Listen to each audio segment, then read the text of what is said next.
Hello everyone, my name is Jitendra Chaudhary and welcome to all of you to this session जहां पे हम लोग करने वाले हैं 11th स्टैंडर्ड की ज्योग्राफी की एनसीईआरटी का थर्ड चैप्टर जिसका टाइटल है इंटीरियर ऑफ अर्थ।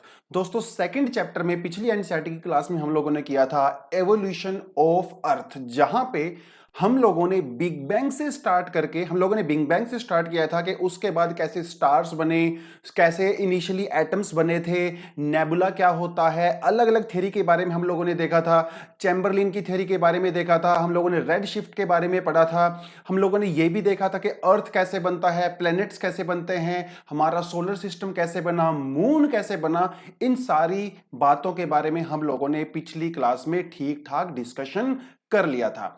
उसके बाद एक और इंटरेस्टिंग चीज हम लोगों ने पढ़ी थी कि अर्थ के ऊपर जो हमारा एटमॉस्फेयर है, जो कंपोजिशन आज हमें नजर आती है, उसकी स्टार्टिंग एक्चुअली हुई कैसे थी। तो हम लोगों ने तीन एटमॉस्फेयर के बारे में पढ़ा था, एटमॉस्फेयर 1, एटमॉस्फेयर 2 एंड एटमॉस्फेयर 3। उसके बाद सबसे एंड में हम लोगों ने किया था कि अर्थ के ऊपर एक्चुअली लाइफ कैसे स्टार्ट हुई होगी, उसके बारे में हम लोगों ने डिस्कशन किया था। आज हम लोग इस चैप्टर में पढ़ने वाले हैं इंटीरियर ऑफ अर्थ के बारे में। देखिए, हमें इस बात का पहले से ही पता है कि जब अर्थ बना था, प्लेनेट बना था, उस समय ये एक हॉट बॉल हुआ करती थी। तो जो भी यहां पे था, जितने भी मटेरियल एटम मतलब मेटल्स वगैरह जो भी कुछ यहां पे था ना, सब मोल्टन स्टेज में हुआ करता था। इनिशियली जैसी आज हमें अर्थ नजर आती है ना, ऐसी थोड़ी थी, एक गरम है ना, एक बॉल जैसी थी। हर कुछ सब कुछ यहाँ पे मेल्ट जो है वो स्टेज में था। अब आप यहाँ पे एक चीज देखिए, जब चीजें मोल्टन स्टेज में होती हैं तो क्या होता है, वहां पे अलग अलग मटेरियल रहा होगा, कुछ डेंस रहा होगा, कुछ हल्का रहा होगा, सबकी डेंसिटी अलग अलग होती है, सबका वेट अलग अलग होता है। तो उस मोल्टन स्टेज में क्या किया इन्होंने, अपने आप को अपनी डेंसिटी के अकॉर्डिंग उस लेयर में एस्टेब्लिश कर लिया। अब यहां पे एक छोटा सा एग्जांपल समझिए। जैसे मान लो एक आपने एक बाल्टी लिया, एक आपने बकेट लिया, उस बकेट में आपने वाटर डाला, पानी में, या फिर आपने क्या क्या डाला, आपने उसमें सैंड डाली, उसमें मिट्टी डाली, उसमें तो थोड़ा लकड़ी आपने वो डाला, कुछ पेबल्स डाले, कुछ पेपर डाला, कागज डाला। अब ये सब चीजें आपने डाल दी और उसके बाद आप उसको स्टिर करते हो, उसको पानी को घुमाते हो। अब क्या होगा, डेफिनेटली जो सबसे हैवी ऑब्जेक्ट होगा वो सबसे बॉटम में जाएगा, उसके जो ऊपर वाली लेयर है उसमें थोड़ा सा कम हैवी वाला आएगा, और जो सबसे लाइट वाला है वो सबसे ऊपर आएगा। तो बेसिकली ग्रेविटी की वजह से जितने भी ऑब्जेक्ट होते हैं ना, वो अपने आप को अपनी डेंसिटी के अकॉर्डिंग लेयर में एस्टेब्लिश कर लेते हैं। इसे कहा जाता है डेंसिटी डिफरेंशिएशन। मतलब अलग अलग ऑब्जेक्ट्स में, मटेरियल में जो डेंसिटी का डिफरेंस होता है, उसके अकॉर्डिंग वो अपने आप को एडजस्ट कर लेते हैं। तो उस समय जब अर्थ हॉट मोल्टन स्टेज में था, तो जो सबसे हैवी मटेरियल थे वो तो बिल्कुल सेंटर में चले गए, और जो सबसे लाइट वाले थे वो सबसे ऊपर रह गए। तो सबसे लाइट कौन है, सबसे लाइट तो गैस होती है ना, एयर होती है, तो वो सबसे ऊपर रह गए। फिर हमारी उस तरह से लेयर्स बनी। इसके बारे में हल्का फुल्का इंट्रोडक्शन हम लोग पिछली क्लास में कर लिया था। ये तो बिल्कुल कॉमन सेंस की बात है, इसमें बहुत ज्यादा दिमाग हम लोगों को लगाना भी नहीं है। तो आज हम लोग पढ़ेंगे इंटीरियर ऑफ अर्थ के बारे में, कि हमारी अर्थ के अंदर कौन कौन सी लेयर्स पाई जाती हैं। हालांकि पिछली एनसीईआरटी क्लासेस भी हम लोगों ने कर लिया था, लेकिन आज हम लोग ना एक स्टेप आगे जाएंगे, थोड़ा सा डिटेलिंग में जाने की कोशिश करेंगे एग्जाम के पर्सपेक्टिव से। ठीक है, चलिए। तो अर्थ के इंटीरियर में क्या क्या है, उसकी प्रॉपर्टी क्या है, केमिकल फिजिकल प्रॉपर्टी के बारे में पढ़ेंगे। ठीक है, उसकी थोड़ी सी वर्किंग के बारे में भी पढ़ेंगे। कौन कौन से फोर्स अर्थ के ऊपर लगते हैं, चाहे वो इंटीरियर हो चाहे वो एक्सटीरियर हो, कौन कौन से वो फोर्स होते हैं। ठीक है, थोड़ा सा और अर्थक्वेक के बारे में पढ़ेंगे, थोड़ा वोल्केनोज के बारे में थोड़ा देखेंगे, मेरी वो शायद वो अगले चैप्टर में ही आएगा। तो थोड़ा अर्थक्वेक वगैरह के बारे में देखेंगे, क्योंकि अर्थक्वेक का बहुत इंपॉर्टेंट रोल होता है हमारी अर्थ के इंटीरियर के बारे में जानने का। ठीक है, तो इन थोड़ी थोड़ी सी चीजों के बारे में हम आज हम लोग देखेंगे। यहाँ पे कोशिश करूंगा कि एनसीईआरटी के बहुत ज्यादा बियॉन्ड मैं ना जाऊं, थोड़ा सा 15-20% हम लोग एक्स्ट्रा जा सकते हैं, लेकिन उससे ज्यादा तो फिर वो बहुत ज्यादा टाइम कंज्यूमिंग हो जाता है। फिर उसके लिए जो हम लोग फाउंडेशन कोर्स लॉन्च करेंगे, तो फाउंडेशन कोर्स में आएंगे, तब चीजों को जो है और जबरदस्त तरीके से एकदम एक्सप्लेन्ड वे में हम लोग उसको करेंगे। ठीक है, चलिए तो सीधा चलते हैं। तो पहली बात तो आप ये देखिए कि जब आपको अर्थ के इंटीरियर के बारे में जानना है तो आप कैसे जानोगे। ठीक है, देखिए, कहता है the interior of earth can be understood only by indirect evidences as neither anyone has nor anyone can reach the interior of earth. मैं थोड़ी सी उम्मीद करता हूं आप लोगों से कि जब आप लोग एनसीईआरटी की वीडियो देखते हो, इससे पहले आपने एनसीईआरटी की जो बुक है उसको अपने लेवल पे पढ़ा होगा। क्योंकि जब आप बुक पढ़ के आओगे ना, उसके बाद अब जब वीडियोस को देखोगे तो आप यहां से ज्यादा आउटपुट गेन कर सकते हो। ये मैं सही बता रहा हूं। अगर आप बिल्कुल फ्रेश माइंड से एनसीईआरटी की वीडियो देख रहे हैं तो शायद उतना आउटपुट आपको ना मिले, तो फिर आपको हो सकता है दोबारा ये दूसरी बार या तीसरी बार भी वीडियो देखनी पड़े। तो मैं आपको ये सजेशन भी है और मैं ये प्रिज्यूम भी करके चल रहा हूं कि आप जब इस एनसीईआरटी को देख रहे होंगे, already you have gone through your book as an NCERT, ठीक है। क्योंकि वहां पे अगर आपको कोई चीजें कम समझ में आई हैं तो अभी उसकी क्लैरिटी हो जाएगी। चलिए, तो क्या कहता है इस पैराग्राफ में? कहता है कि भैया अर्थ के इंटीरियर के बारे में अगर आपको जानना है तो आप इनडायरेक्ट सोर्सेज से जान सकते हो। डायरेक्ट सोर्सेज से जानना पॉसिबल नहीं है, क्योंकि कोई भी इंसान अर्थ के सेंटर में नहीं पहुंच सकता। अर्थ का दोस्तों जो रेडियस है वो है अराउंड 6400 किलोमीटर, मतलब 6370 है, 64 मान के चल लेते हैं लमसम। तो इतनी डेप्थ तक जानना पॉसिबल नहीं है। तो आपको कैसे पता चलेगा कि अर्थ के सेंटर में क्या है जब वहां तक जाना पॉसिबल ही नहीं है? तो इस पूरे पहले वाले इस पैराग्राफ में इसने यही बात की है। उसके बाद कहता है कि हमारे अर्थ के सरफेस के ऊपर जो कुछ भी आपको नजर आता है, आपको माउंटेन्स नजर आती हैं, प्लेटूस दिखते हैं, रिवर्स दिखती हैं, वैलीज दिखती हैं, जो कुछ भी दोस्तों आपको नजर आता है ना आज के समय अर्थ के ऊपर, वो दो कारणों से बना है। उसके पीछे दो फोर्स रिस्पॉन्सिबल हैं। पहला फोर्स है हमारा एक्सोजेनिक फोर्सेस और एक होता है हमारा endogenic forces. Endogenic endogenic forces वो फोर्सेस होते हैं जो अर्थ के नीचे से लगते हैं, जो सरफेस के नीचे से जनरेट होते हैं। They come from below of the earth, ठीक है। और एक्सोजेनिक फोर्सेस वो होते हैं, they act over the surface, तो वो अर्थ के सरफेस के एक्सटर्नली होते हैं। जैसे विंड होता है, एयर होती है, मतलब हमारा वाटर होता है, ग्लेशियर्स होती हैं, वेव्स होते हैं। ये दोस्तों सब एक्सटर्नल फोर्स हैं। और कुछ हमारे इंटरनल फोर्सेस होते हैं जिसे हम लोग एंडोजेनिक फोर्सेस कहते हैं। तो ये थोड़ा सा आपको ध्यान रखना है कि एंडोजेनिक और एक्सोजेनिक, आने वाले समय में इसको थोड़ा और ज्यादा डिटेल में जाएंगे, लेकिन फिलहाल आप इतना समझ लीजिए। कहता है कि अगर किसी भी रीजन की अगर आपको कोई कैरेक्टरिस्टिक्स जाननी है तो आपको वहां के एंडोजेनिक फोर्सेस और एक्सोजेनिक फोर्सेस के बारे में जानना पड़ेगा। कहता है कि ह्यूमन लाइफ, मतलब आपकी और मेरी जिंदगी, वो बहुत हद तक इन्फ्लुएंस होती है वहां के फिजियोग्राफिक रीजन के बारे में। देखिए सीधी सी बात है, आप जो जो कुछ भी खा रहे हो या जो कुछ भी पहन रहे हो, ठीक है, आपके वहां पे किस तरह की इंडस्ट्री होती है, किस तरह की वहां पे आप जो है एग्रीकल्चर करते हो, किस तरह का वहां पे ट्रांसपोर्ट होता है, ये सारी की सारी चीजें डिसाइड कौन करता है? आपका फिजियोग्राफी करती है। मतलब देखिए, जो माउंटेन एरिया में रहने वाले लोग हैं उनका वे ऑफ लिविंग अलग तरीके से होगा, जो डेजर्ट में रहने वाले हैं उनका वे ऑफ लिविंग अलग तरीके से होगा। तो यही कहता है वो कि जब हमारी जिंदगी हमारे चारों तरफ से इतनी ज्यादा इन्फ्लुएंस होती है, so this is our duty to know about our surrounding. Why? Because our surrounding impacts our life directly. अब जो खाते हो, पीते हो, सोचते हो, ट्रांसपोर्ट करते हो, कम्युनिकेट करते हो, भैया सब आपकी फिजियोग्राफी के ऊपर डिपेंड करता है। इसीलिए हमारे लैंडस्केप को जानना हमारे लिए बहुत ज्यादा जरूरी हो जाता है, ठीक है। उसके बारे में कर रहा है, जैसे वो सुनामी के बारे में बात कर रहा है, अर्थक्वेक्स के बारे में बात कर रहा है। तो ये सारी की सारी चीजें हमारी लाइफ को इन्फ्लुएंस करती हैं। और ये सारी की सारी चीजें जनरेट कहां से होती हैं? इंटीरियर ऑफ अर्थ से जनरेट होती हैं। That is why it is very very imperative for us to know about the interior of earth. Why? Because activities which are happening below the surface are impacting our lives also. So anything which is impacting my life, this is my duty to know about that phenomena. That is the reason we must read about the interior of earth, because if I know what is inside the earth, I can know what is happening over the surface. Tsunami के बारे में, volcanoes के बारे में, earthquakes के बारे में, right, hotspots के बारे में, ये सारी की सारी चीजें हमें पता होनी चाहिए। और वो तभी पता चलेगा जब हम लोग इंटीरियर ऑफ अर्थ के बारे में जानेंगे। कहता है कि हमारी अर्थ में कोर से लेके क्रस्ट तक, क्रस्ट मतलब जो हमारी अपर मोस्ट लेयर होती है और कोर जो हमारी सबसे सेंटर में जो लेयर होती है, सबसे बॉटम में लेयर होती है, मटेरियल्स जो हैं वो अलग अलग तरीके से अलग अलग लेयर में डिस्ट्रीब्यूट हो गए हैं। इसके बारे में हम लोगों को पहले ही पता। कहता है it is interesting to know how scientist have gathered information about these layers and what are the characteristics of these layers. जब मैं छोटा हुआ करता था ना, तो हम लोग न्यूज़पेपर वगैरह में या किसी मैगजीन वगैरह कभी हाथ लगती थी, तो हम उसमें लिखा रहता था कि सन के अंदर ये सब गैसेस पाई जाती हैं, जुपिटर पे ये सब गैसेस पाई जाती हैं। और उस समय आई वाज वेरी परप्लेक्स्ड, और मुझे ऐसा लगता था that how scientist know about these things.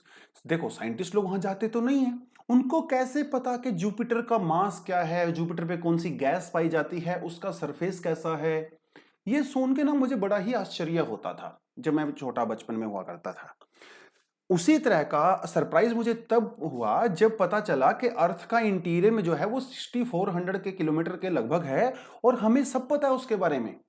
It is very interesting ना, हाउ साइंटिस्ट नो अबाउट। देखिए, वो जा तो नहीं सकते वहां पे, but still we have some methods, we have some ways by using of which we know about the interior of earth.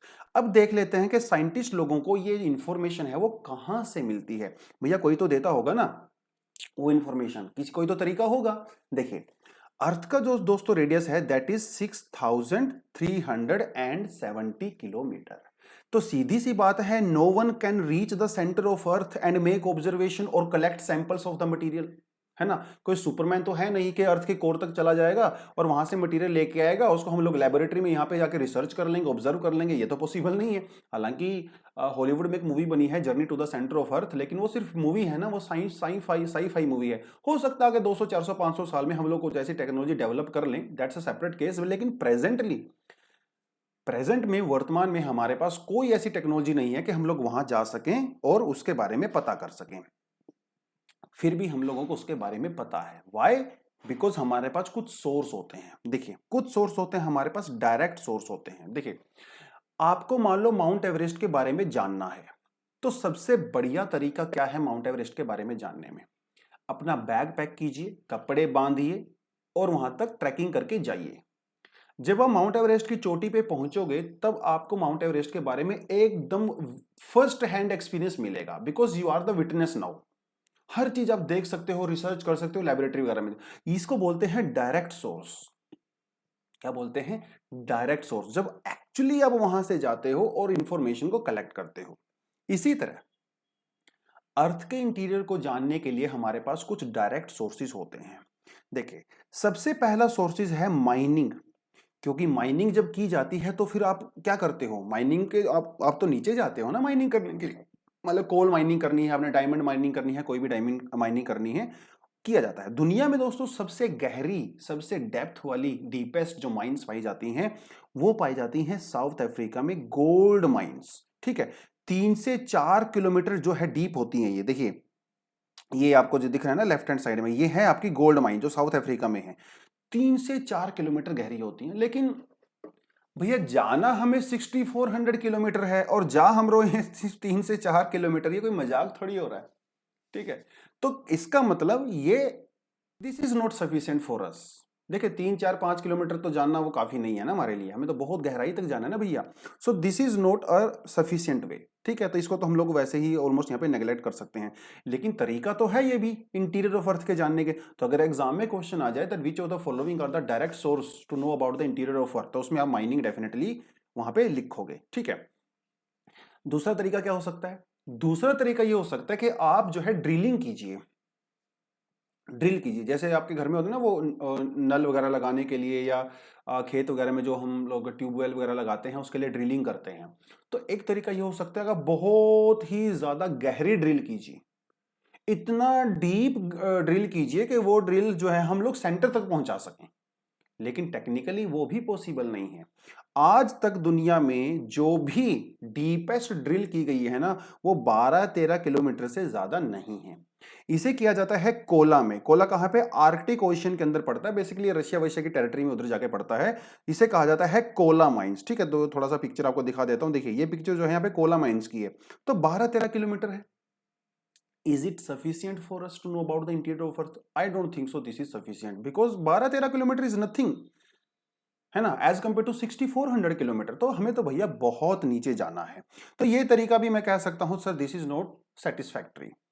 अब चलिए चलते हैं तीसरे तरीके की तरफ, वो होता है हमारा वोल्केनिक इरप्शंस।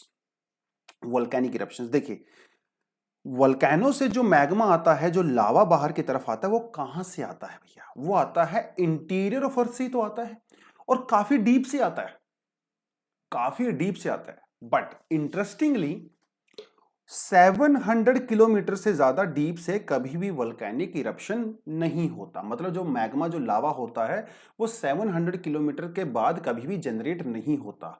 इसका मतलब वोल्केनिक मटेरियल जो नीचे से आता है उसको अगर मैं स्टडी करूं तो मैं सिर्फ और सिर्फ 700 किलोमीटर तक ही जान पाऊंगा, उससे ज्यादा तो नहीं जान पाऊंगा। हमें जाना कि तो कहां पे है, 6400 किलोमीटर जाना है। इसका मतलब वोल्केनिक इरप्शन के थ्रू जो रॉक्स आती हैं, ठीक है, जो ऐश आती है, जो गैसेस आती हैं, वाटर मॉलिक्यूल्स आते हैं, they are also not sufficient for us. हालांकि as compare to drilling and as compare to mining this is a better way, but is it the best? No, this is not the best. Why? Because it has its own limitations. ठीक है, तो उसके बारे में ही ये बात कर रहा है। खैर, डायरेक्ट सोर्सेज आपके हो गए। Now let's move to the indirect sources. अब वही बात है, आपको माउंट एवरेस्ट के बारे में जानना है। अब या तो आप सीधा माउंट एवरेस्ट जाइए, पता करिए, लेकिन ऐसा हमेशा थोड़ी होता है। लेकिन आपको जानना जरूर है। तो आप क्या करते हो सकता है आपका कोई फ्रेंड माउंट एवरेस्ट गया हो, आप उस फ्रेंड को कॉल करते हो, उससे मिलते हो या उससे फोन पे जानकारी लेते हो, भैया तुम माउंट एवरेस्ट गए थे, आप बता दीजिए माउंट एवरेस्ट कैसा है। तो आपका फ्रेंड जो भी आपको बताएगा, जो उसने वहां पे विटनेस किया है, आपके फ्रेंड के थ्रू आपको पता चल जाएगा कि माउंट एवरेस्ट कैसा है। आप क्या वहां पे सीधा गए? नहीं गए। आपने जो इंफॉर्मेशन ली किससे ली? थर्ड पार्टी से, यानी अपने फ्रेंड से ली है। सो हाँ, इंफॉर्मेशन तो आपके पास है, लेकिन वो इनडायरेक्टली आई है, डायरेक्टली नहीं आई है। So this is also indirect way. So instead of going there directly, you get to know about the interior of earth through different mediums. देखिए कैसे, हमें यह पता है कि जैसे जैसे हम लोग सरफेस से ऊपर की तरफ जाते हैं, मतलब हायर ऑल्टीट्यूड पे जाते हैं, तो टेम्परेचर और प्रेशर कम होता है ना। आप शिमला जाइए तो ठंडी लगती है आपको, वहां पे एयर प्रेशर भी कम होता है। उसके अपोजिट जब आप डीप जाते हो, अर्थ की गहराई में जाते हो, नीचे जाते हो, बिलो द सरफेस, प्रेशर और टेम्परेचर हमेशा इंक्रीज होता है। ठीक है, क्या होता है? इंक्रीज होता है। तो अगर हम लोग अर्थ के इंटीरियर में प्रेशर को और टेम्परेचर को अगर स्टडी करें, तो इससे हमें पता चल जाएगा कि अर्थ के नीचे जो मटेरियल हैं उनका नेचर कैसा है। Are you getting this point? थोड़ा सा आप इस चीज को इस तरह से रिलेट कर सकते हो। लेकिन दोस्तों यहां पे भी ना बहुत सारी लिमिटेशंस हैं, क्योंकि अर्थ के नीचे सरफेस पे टेम्परेचर और प्रेशर यूनिफॉर्मली इंक्रीज नहीं होता है। पहले साइंटिस्ट लोगों को ऐसा लगता था कि वो शायद यूनिफॉर्मली इंक्रीज होता होगा, लेकिन अगर आप उस तरीके से जाओ, उस मेथड के थ्रू जाओ, तो कोर का जो टेम्परेचर है ना, वो लाखों डिग्री सेंटीग्रेड होना चाहिए। लेकिन हमारी जो कोर का टेम्परेचर होता है that is around 5500 degree centigrade. इसका मतलब ये जो तरीका है कि हम लोग सीधा सीधा टेम्परेचर से मल्टीप्लाई कर देंगे, सो दिस इज नॉट गुड ना। सो ये भी तरीका सेटिस्फैक्टरी नहीं है। ठीक है, अगली चीज जो होती है वो होती है दोस्तों डेंसिटी।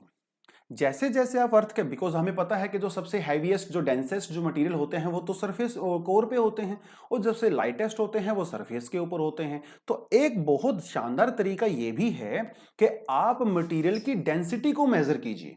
उस मटेरियल की डेंसिटी मेजर करने के बाद आप ये पता लगा सकते हो कि वो कितनी डेप्थ है वहां पे।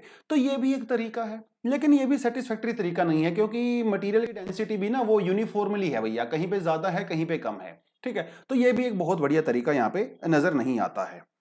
अगला तरीका जो हम लोग कर सकते हैं वो मुझे बहुत अच्छा लगता है, that is about the meteors. Meteor क्या होता है? जब हम लोगों ने यूनिवर्स में देखा था कि अर्थ के बीच में और मार्स के बीच में, ठीक है, मतलब हमारे वैसे तो पूरे सोलर सिस्टम ही पाए जाते हैं, लेकिन उसे कहा जाता है एस्ट्रॉयड बेल्ट। क्या कहते हैं? Asteroid belt. जब यूनिवर्स बना था तो वो जो छोटे छोटे सॉलिड ऑब्जेक्ट, छोटे या बड़े सॉलिड ऑब्जेक्ट हुआ करते थे, वो अभी भी हमारे सोलर सिस्टम में घूम रहे हैं। कभी कभी क्या होता है, अर्थ का ग्रेविटेशनल फील्ड उनको अपनी तरफ पुल करता है और वो अर्थ के ऊपर आ जाते हैं। मोस्ट ऑफ द टाइम तो वो मेसोस्फीयर के अंदर ही बर्न आउट हो जाते हैं। कभी कभी जब वो बहुत बड़े बड़े टुकड़े होते हैं तो अर्थ के सरफेस तक भी पहुंच जाते हैं। अब हमें इस बात का पता है कि जो भी हमारे प्लैनेट्स बने हैं वो उनके मिलने से ही तो बने हैं। तो अर्थ जब बनी है तो डेफिनेटली अर्थ भी उन्हीं के मिलने से बनी है। तो इसका मतलब अगर मैं मीटियोर को स्टडी कर लूं तो मुझे यह पता चल जाएगा कि अर्थ के इंटीरियर में क्या है। अच्छा तरीका है ना, बहुत शानदार तरीका है। तो ये भी एक बहुत शानदार तरीका होता है मीटियोर को देखने। देखिए मीटियोर का आपको मैंने पहले बता दिया कि ना आउटर स्पेस से ये आते हैं, हमारे सोलर सिस्टम में एस्ट्रॉइड बेल्ट से आते हैं और कभी कभी अर्थ से टकरा भी जाते हैं। देखिए अभी मैं क्लास कर रहा हूं ना, अभी भी टकरा सकता है कोई, वी नेवर नो, बता के थोड़ी आएगा। और ये इतनी ज्यादा स्पीड से आते हैं कि सैटेलाइट जो है इनको डिटेक्ट भी नहीं कर पाते हैं, बहुत ज्यादा स्पीड से आते हैं, उनकी रेंज से बाहर हो जाते हैं। अभी आपको पता होगा कि नासा ने 2 दिन पहले एक प्रोग्राम लॉन्च किया है जिसे कहा जाता है डार्ट। ये एक ऑपरेशन है। तो वो लोग डार्ट में क्या करेंगे, अगर कोई एस्ट्रॉइड हमारी अर्थ की तरफ आ रहा है, उसका साइज बहुत बड़ा है और अगर वो अर्थ के लिए डेंजरस है, तो वो लोग क्या करेंगे, उसको हवा में ही फोड़ सकते हैं या उसकी डायरेक्शन चेंज कर सकते हैं या फिर उसके ऊपर कोई न्यूक्लियर बॉम्ब गिरा सकते हैं ताकि अर्थ के ऊपर जो लाइफ है वो बची रहे, है ना। एक नासा ने ये सिस्टम चलाया है डार्ट। अभी इनिशियल स्टेज में है, लेट्स सी आगे क्या होगा। तो कभी कभी क्या होता है ना दोस्तों, इस तरह का कोई बहुत बड़ा एस्ट्रॉइड वो अर्थ के ऊपर पहुंच जाता है। छोटे भी पहुंच जाते हैं, बड़े भी पहुंच जाते हैं, लेकिन अगर हम लोग इनको स्टडी करें तो डेफिनेटली हमें अर्थ के इंटीरियर के बारे में पता चल सकता है, because meteors are similar to that of the earth. ठीक है, ये चीज जो है हम यहाँ पे कर सकते हैं। लेकिन ये भी मैं नहीं कहूंगा कि बहुत रिलायबल मेथड है, बहुत रिलायबल मेथड नहीं है, इससे हमें बहुत सारी चीजें नहीं पता चलती हैं। उसके अलावा और भी कई तरीके होते हैं, जैसे ग्रेविटी को आप स्टडी करिए, मैग्नेटिक फील्ड को स्टडी करिए और सीज्मिक एक्टिविटी को स्टडी करिए, सीज्मिक एक्टिविटी को। अब जैसे बात आती है ग्रेविटी की, अर्थ के ऊपर ग्रेविटेशनल फील्ड हर जगह एक जैसा नहीं है ना। ग्रेविटेशनल फील्ड डिपेंड करता है कई चीजों के ऊपर, डिस्टेंस के ऊपर डिपेंड करता है और मटेरियल की डेंसिटी के ऊपर डिपेंड करता है। जो मटेरियल जितना ज्यादा डेंस होगा उसका ग्रेविटेशन पुल भी उतना ही स्ट्रॉन्ग होगा, और जैसे जैसे आप सेंटर से दूर जाते हो तो ग्रेविटेशनल जो पुल है अर्थ का वो भी कम होने लगता है, और जैसे जैसे आप सेंटर के क्लोज जाओगे तो ग्रेविटेशन पुल भी इंक्रीज होने लगता है। तो ये थोड़ा सा आपको समझ में आ गया। अब अर्थ जो है वो परफेक्ट स्फीयर तो नहीं है ना। अर्थ जो है दोस्तों वो परफेक्ट स्फीयर नहीं है। देखिए थोड़ा सा मैं बना देता हूं कहीं पे, चलिए यहीं पे बना के देख लेते हैं। ठीक है, अब अर्थ के बारे में हम लोगों को ये पता है कि अर्थ जो है वो इक्वेटर के ऊपर जो है वो थोड़ी सी इस तरह से, अब मान लो ये अर्थ का सेंटर है और ये आपका इक्वेटर आ गया और ये आपका पोल आ गया। अर्थ जो है वो अपने इक्वेटर के ऊपर थोड़ा सा बल्ज है, बाहर की तरफ निकली हुई है, और पोल्स के ऊपर जो है अर्थ थोड़ी सी फ्लैट होती है, क्योंकि अर्थ पर जो है एक परफेक्ट स्फीयर नहीं है। अब आप ये देखिए, अगर आप इक्वेटर के ऊपर खड़े हो तो इसका मतलब सेंटर के बीच में और आपके बीच में जो है वो डिस्टेंस काफी ज्यादा है एज कंपेयर टू अगर आप पोल्स के ऊपर खड़े हो तो सबसे ज्यादा ग्रेविटी किसके ऊपर लगेगा, जो आदमी इक्वेटर के ऊपर खड़ा है उसके ऊपर लगेगा रादर देन जो पोल के ऊपर खड़ा है। तो ग्रेविटी हमारी अर्थ के ऊपर हर जगह पे एक जैसी नहीं होती है। ठीक है, बहुत जगह पे ऐसा देखा गया है कि वहां पे जो मटेरियल की प्रॉपर्टी होती है उसके हिसाब से ग्रेविटी कम या ज्यादा हो सकती है। इसे कहा जाता है ग्रेविटी अनोमली। क्या कहते हैं, ग्रेविटी अनोमली। कई जगह दुनिया में ऐसी पाई गई है जहां पे ग्रेविटी अपनी सराउंडिंग से काफी कम है कंपैरेटिवली। क्यों, क्योंकि उसके नीचे जो मटेरियल होता है उसकी डेंसिटी वगैरह के ऊपर, उसके मास के ऊपर काफी हद तक डिपेंड करता है। This is called gravity anomaly. तो दुनिया में जहां जहां पे ग्रेविटी अनोमलीज पाई जाती हैं, मैं उसका एक चार्ट बना सकता हूं, उसको ऑब्जर्व कर सकता हूं, and by using that data I can know about the interior of earth. ठीक है, but this is also not very satisfactory thing. एक होता है हमारा मैग्नेटिक सर्वेज कर सकते हैं, अर्थ के ऊपर जो मटेरियल पाए जाते हैं, क्रस्ट या जो रॉक्स पाई जाती हैं, उनके मैग्नेटिक जो ओरिएंटेशन होती है, पोलैरिटी होती है, उसको भी मैं स्टडी कर सकता हूं थोड़ा सा अर्थ के मैग्नेटिक फील्ड के साथ, उसको एक्सचेंज वगैरह करके। सुपर कंप्यूटर होते हैं हमारे पास, उसका यूज करके भी I can know about the interior of earth. But all these methods are not very satisfactory to be honest. Information हमें मिलती है लेकिन बहुत अच्छी इंफॉर्मेशन हमें नहीं मिलती है। तो अब इतनी सब सारी चीजें हम लोगों ने कर ली।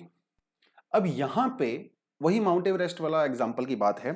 अगर आपको माउंट एवरेस्ट के बारे में जानना है तो अल्टीमेटली एक ही तरीका सबसे बढ़िया निकलता है कि आप अपने फ्रेंड से पूछिए, ठीक है, वो आपको एवरेस्ट के बारे में बताएगा, फिर आप एवरेस्ट के बारे में पता कर सकते हो। लेकिन आप सोचोगे कि सर आपका जो फ्रेंड होता है वो आपको गलत इंफॉर्मेशन भी तो दे सकता है माउंट एवरेस्ट के बारे में। आजकल तो ऐसा ही होता है, व्हाट्सएप पे, फेसबुक पे दुनिया भर का यूनिवर्सिटी, व्हाट्सएप यूनिवर्सिटी पे दुनिया भर का फालतू की जो है वो एकदम बेकार न्यूज कुछ भी डाल देते हैं, फेक न्यूज बेसिकली, और हम उस पर बिलीव कर लेते हैं। तो हो सकता है आपका फ्रेंड भी आपको fake news they about Everest, हो सकता है ना। सो क्या मैं कह सकता हूं कि वो मेरे लिए रिलायबल इंफॉर्मेशन है? नहीं। आप क्या करते हो, आप सिर्फ एक आदमी से नहीं पूछते हो, आप 2, 3, 4, 5, 10 हजार लोगों से पूछते हो जो एवरेस्ट से आए हैं। फिर आप उन सभी की ऑब्जर्वेशन को कंपेयर करते हो। तो उस कंपैरिजन के बाद जो आपको लगता है कि हाँ हर आदमी यही बात बता रहा है तो शायद इसके अंदर कुछ ट्रूथ होगा, देन यू नो कि अच्छा this is the information which is correct about the Everest. ये तरीका होता है। तो एक आदमी से कंफर्म करना एनफ नहीं होता है, बहुत सारे लोगों से कंफर्म करना पड़ता है। तो कोई ऐसी चीज ढूंढनी पड़ेगी जो हमारे कोर से, सेंटर ऑफ अर्थ से ट्रेवल होकर हमारे पास आई है, हम उसको ऑब्जर्व करेंगे। अब देखो, ये तो इंसानों की मैंने बात बोली, इंसान तो फेक न्यूज कर सकते हैं, लेकिन कोई अगर वहां से कुछ वेव आ रही है तो वेव तो झूठ नहीं बोल सकती ना। फिर भी हम लोग बहुत सारी वेव्स को ऑब्जर्व करते हैं, और ये वेव जो हैं ऐसी होती हैं जो कोर से ट्रेवल करके आती हैं। आप बोलोगे सर ये कौन सी वेव होती हैं? दोस्तों ये होती है हमारी सीज्मिक वेव्स। कौन सी होती हैं? सीज्मिक वेव्स, मतलब अर्थक्वेक वेव्स बोल सकते हो, वैसे साइज्मिक वेव भी बोल सकते हो। अर्थक्वेक से जो वेव्स जनरेट होती है, जो एनर्जी जनरेट होती है, वो इतनी पावरफुल होती है कि वो पूरी अर्थ में से भी क्रॉस कर सकती है। तो जब पूरी अर्थ में से क्रॉस करेगी तो डेफिनेटली सेंटर में से तो क्रॉस करेगी ही करेगी, है ना। तो ये थोड़ी सी चीज यहां पे बता रखी है। एंड अभी तक this is one of the best way to know about the interior of earth which is your seismic wave, मतलब सीज्मिक वेव्स कह सकते हैं। And this is indirect method. UPSC में एक बार ये क्वेश्चन पूछा जा चुका है, which of the following methods are indirect method to know about the interior of earth. उसमें उन्होंने क्या क्या दिया था? उन्होंने दिया था gravity, temperature, magnetic field, meteors और साइज्मिक वेव्स। तो 1, 2, 3, 4, 5, फिर उसने आपसे पूछा था which of the following options are correct, 1, 2, 4, 3, 2, 1 and all that. उसमें बहुत सारे बच्चों को ऐसा लगा कि जो सीज्मिक वेव्स होती हैं ये तो डायरेक्ट तरीका होता है, but no, according to our NCERT and all other people experts, seismic wave is indirect way to know about the interior of earth. Indirect है बट मोस्ट रिलायबल है, मोस्ट रिलायबल। चलिए अब हम थोड़ा सा अर्थक्वेक के बारे में जानेंगे, बहुत ज्यादा डिटेल में नहीं जा सकते, ठीक है, बिकॉज हमारे पास टाइम की लिमिटेशंस है।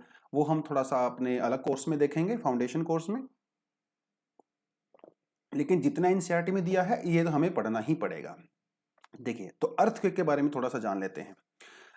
अगर बिल्कुल सिंपल लैंग्वेज में आपसे पूछा जाए व्हाट इज अर्थक्वेक, देखिए जब अर्थक्वेक आता है तो क्या सबसे पहले क्या फील होता है? शेकिंग फील होती है ना। तो वही डेफिनेशन है, earthquake is nothing but shaking of earth. Earth जब शेक करने लगती है तो अर्थक्वेक आता है। और ये शेकिंग दोस्तों कई तरीके की होती है, ये हॉरिजॉन्टल भी होती है, ये वर्टिकल भी होती है, ठीक है, हॉरिजॉन्टल भी होती है, वर्टिकल भी होती है। चलिए, और कह रहा है it is a natural event. तो ध्यान रखना, अर्थक्वेक एक नेचुरल इवेंट होता है, मैन मेड इवेंट नहीं होता है। हालांकि कुछ ऐसी चीजें होती हैं जो इंसान करते हैं उसकी वजह से भी अर्थक्वेक जनरेट हो सकता है, लेकिन वो बहुत ही लोकल होता है, ठीक है। लार्ज स्केल पे जो अर्थक्वेक आता है दैट इज नेचुरल। तो अगर एग्जाम में क्वेश्चन आ जाए विच of the following statement is true, तो आपको पता होना चाहिए कि अर्थक्वेक जो है एक नेचुरल इवेंट माना जाता है, ठीक है। कैसे जनरेट होता है? It is caused due to release of energy which generate waves that travel in all direction. एक ही सेंटेंस में कितनी चीजें इसने बता दी हैं।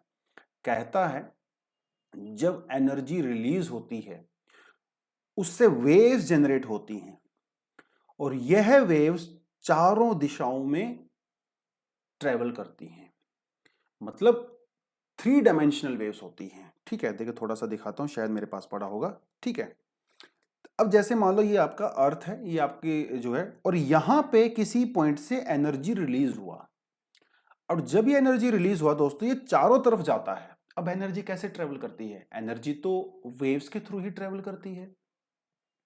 अब आप देखिए सन को देख लीजिए, सन से जो न्यूक्लियर फ्यूजन से जो एनर्जी रिलीज होती है वो हमारे तक कैसे पहुंचती है? इलेक्ट्रोमैग्नेटिक वेव्स के थ्रू ही पहुंचती है ना।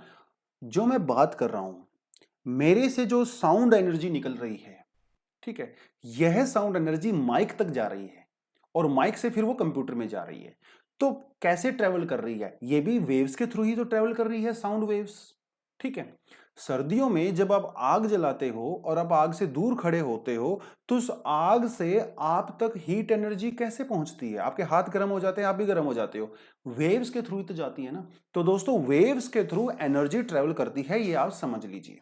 ठीक है, और हर वेव की प्रॉपर्टी भी अलग अलग होती है ना। सबकी प्रॉपर्टी एक जैसी नहीं होती है, सबकी प्रॉपर्टी अलग अलग होती है। खैर वो एक अलग चीज है।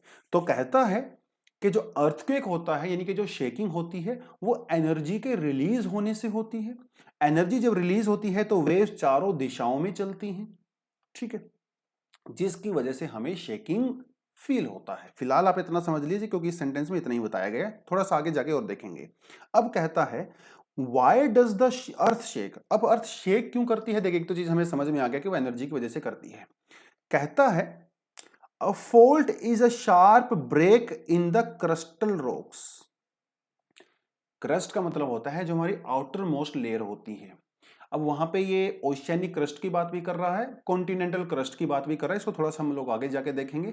कहने का मतलब ये है कि जिस अर्थ के ऊपर हम बैठे हुए हैं इसे कहा जाता है क्रस्ट। अब जो हमारी क्रस्टल जो रॉक्स होती हैं, हमारी क्रस्ट के अंदर भी रॉक्स होती है ना, वो रॉक्स जो हैं लगातार मूवमेंट करती रहती हैं।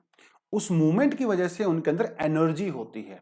तो बहुत बार देखिए, थोड़ा इस यहां पे आपको दिखा देता हूं, जैसे ये हमारी क्रस्ट है। ठीक है, अब इस क्रस्ट के अंदर जो रॉक्स हैं वो अलग अलग डायरेक्शंस में मूव करती हैं। मान लो ये वाली जो रॉक है वो इस डायरेक्शन में मूव कर रही है और यहां वाली रॉक जो है वो इस डायरेक्शन में मूव कर रही है। अब इसके ऊपर इतना ज्यादा वेट पड़ा हुआ है तो फ्रिक्शन तो होता ही है। फ्रिक्शन का काम क्या होता है? फ्रिक्शन का काम होता है मूवमेंट को अपोज करना।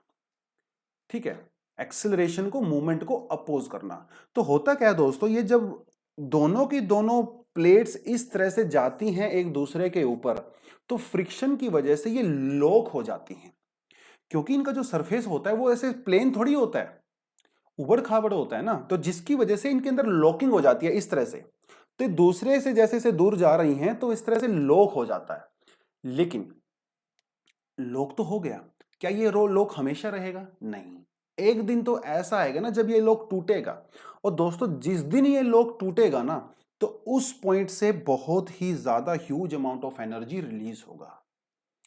क्योंकि ये लगातार मूव कर रही हैं तो ठीक है, 200 ईयर, 500 ईयर, 1000 ईयर तक ये लॉक रह सकता है, हमेशा लॉक नहीं रहेगा। एक दिन ऐसा आएगा जब ये एनर्जी उसको ओवरकम कर लेगी।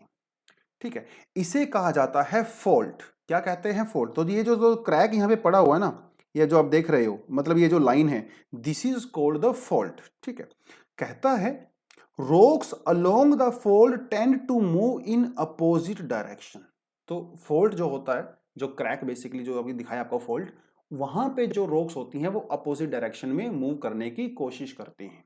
ठीक है, लेकिन वो फ्रिक्शन की वजह से लॉक हो जाती हैं। लेकिन एक समय ऐसा आता है जब वो फ्रिक्शन को ओवरकम कर लेती हैं और उस समय उनके अंदर से बहुत ही ज्यादा एनर्जी रिलीज होती है and they slide past one another abruptly.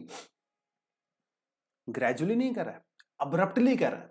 तो अर्थक्वेक जो है ना दोस्तों वो एक अब्रप्ट फिनोमिना है, सडन फिनोमिना है। इसे कहते हैं कैटास्ट्रोफिक इवेंट। कैटास्ट्रोफिक इवेंट वो होते हैं जो अचानक से आते हैं बिना वार्निंग के, ठीक है। जैसे आपका अर्थक्वेक हो गया, वोल्केनिक इरप्शन हो गया, ये भी कैटास्ट्रोफिक इवेंट है। लेकिन जैसे माउंटेन बिल्डिंग प्रोसेस होती है, माउंटेन बिल्डिंग प्रोसेस तो बहुत धीरे धीरे होती है ना, it takes millions of years. So mountain building process को हम लोग कैटास्ट्रोफिक इवेंट नहीं कह सकते, दैट इज डायस्ट्रोफिक इवेंट, जो स्लोली स्लोली होता है। तो एक पॉइंट आपको ये पता चल गया कि अर्थक्वेक जो है वो कैटास्ट्रोफिक इवेंट होता है, बहुत ही ज्यादा फास्ट स्पीड से होता है। आगे कहता है the point where the energy is released is called the focus. मतलब वह पॉइंट जहां से एनर्जी रिलीज होती है इसे कहा जाता है फोकस, ठीक है। अब आप ये समझ लीजिए कि इस फोकस से एनर्जी चारों डायरेक्शन में चलना शुरू हुआ थ्रू वेव्स। अब ये सरफेस पे कब कब पहुंचेगा? सरफेस पे भी तो पहुंचना है ना इसको।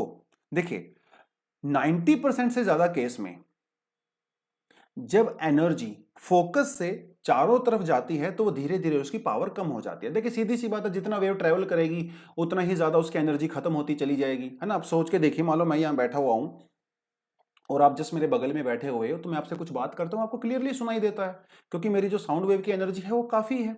लेकिन सपोज करो आप 500 मीटर दूर बैठे हो मुझसे और मैं इसी भाषा में, इतनी ही लैंग्वेज में और इतनी स्पीड में और इतनी ही एनर्जी के साथ मैं बात कर रहा हूँ, क्या आपको वहां पे सुनाई देगा? बिल्कुल भी नहीं सुनाई देगा। लेकिन मैं तो बोल रहा हूं, क्यों नहीं सुनाई देगा? क्योंकि जो साउंड वेव्स हैं जितना ज्यादा वो डिस्टेंस ट्रेवल करेंगी उतना ही उनकी एनर्जी डिसिपेट हो जाती है, एनर्जी खत्म हो जाती है।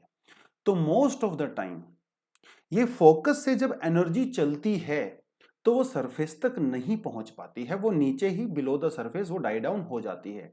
But sometimes they reach to the surface. और सबसे पहले कहां पहुंचेंगी? सबसे पहले वो उस पॉइंट पे पहुंचेंगी जहां से अर्थ का डिस्टेंस सबसे कम होता है।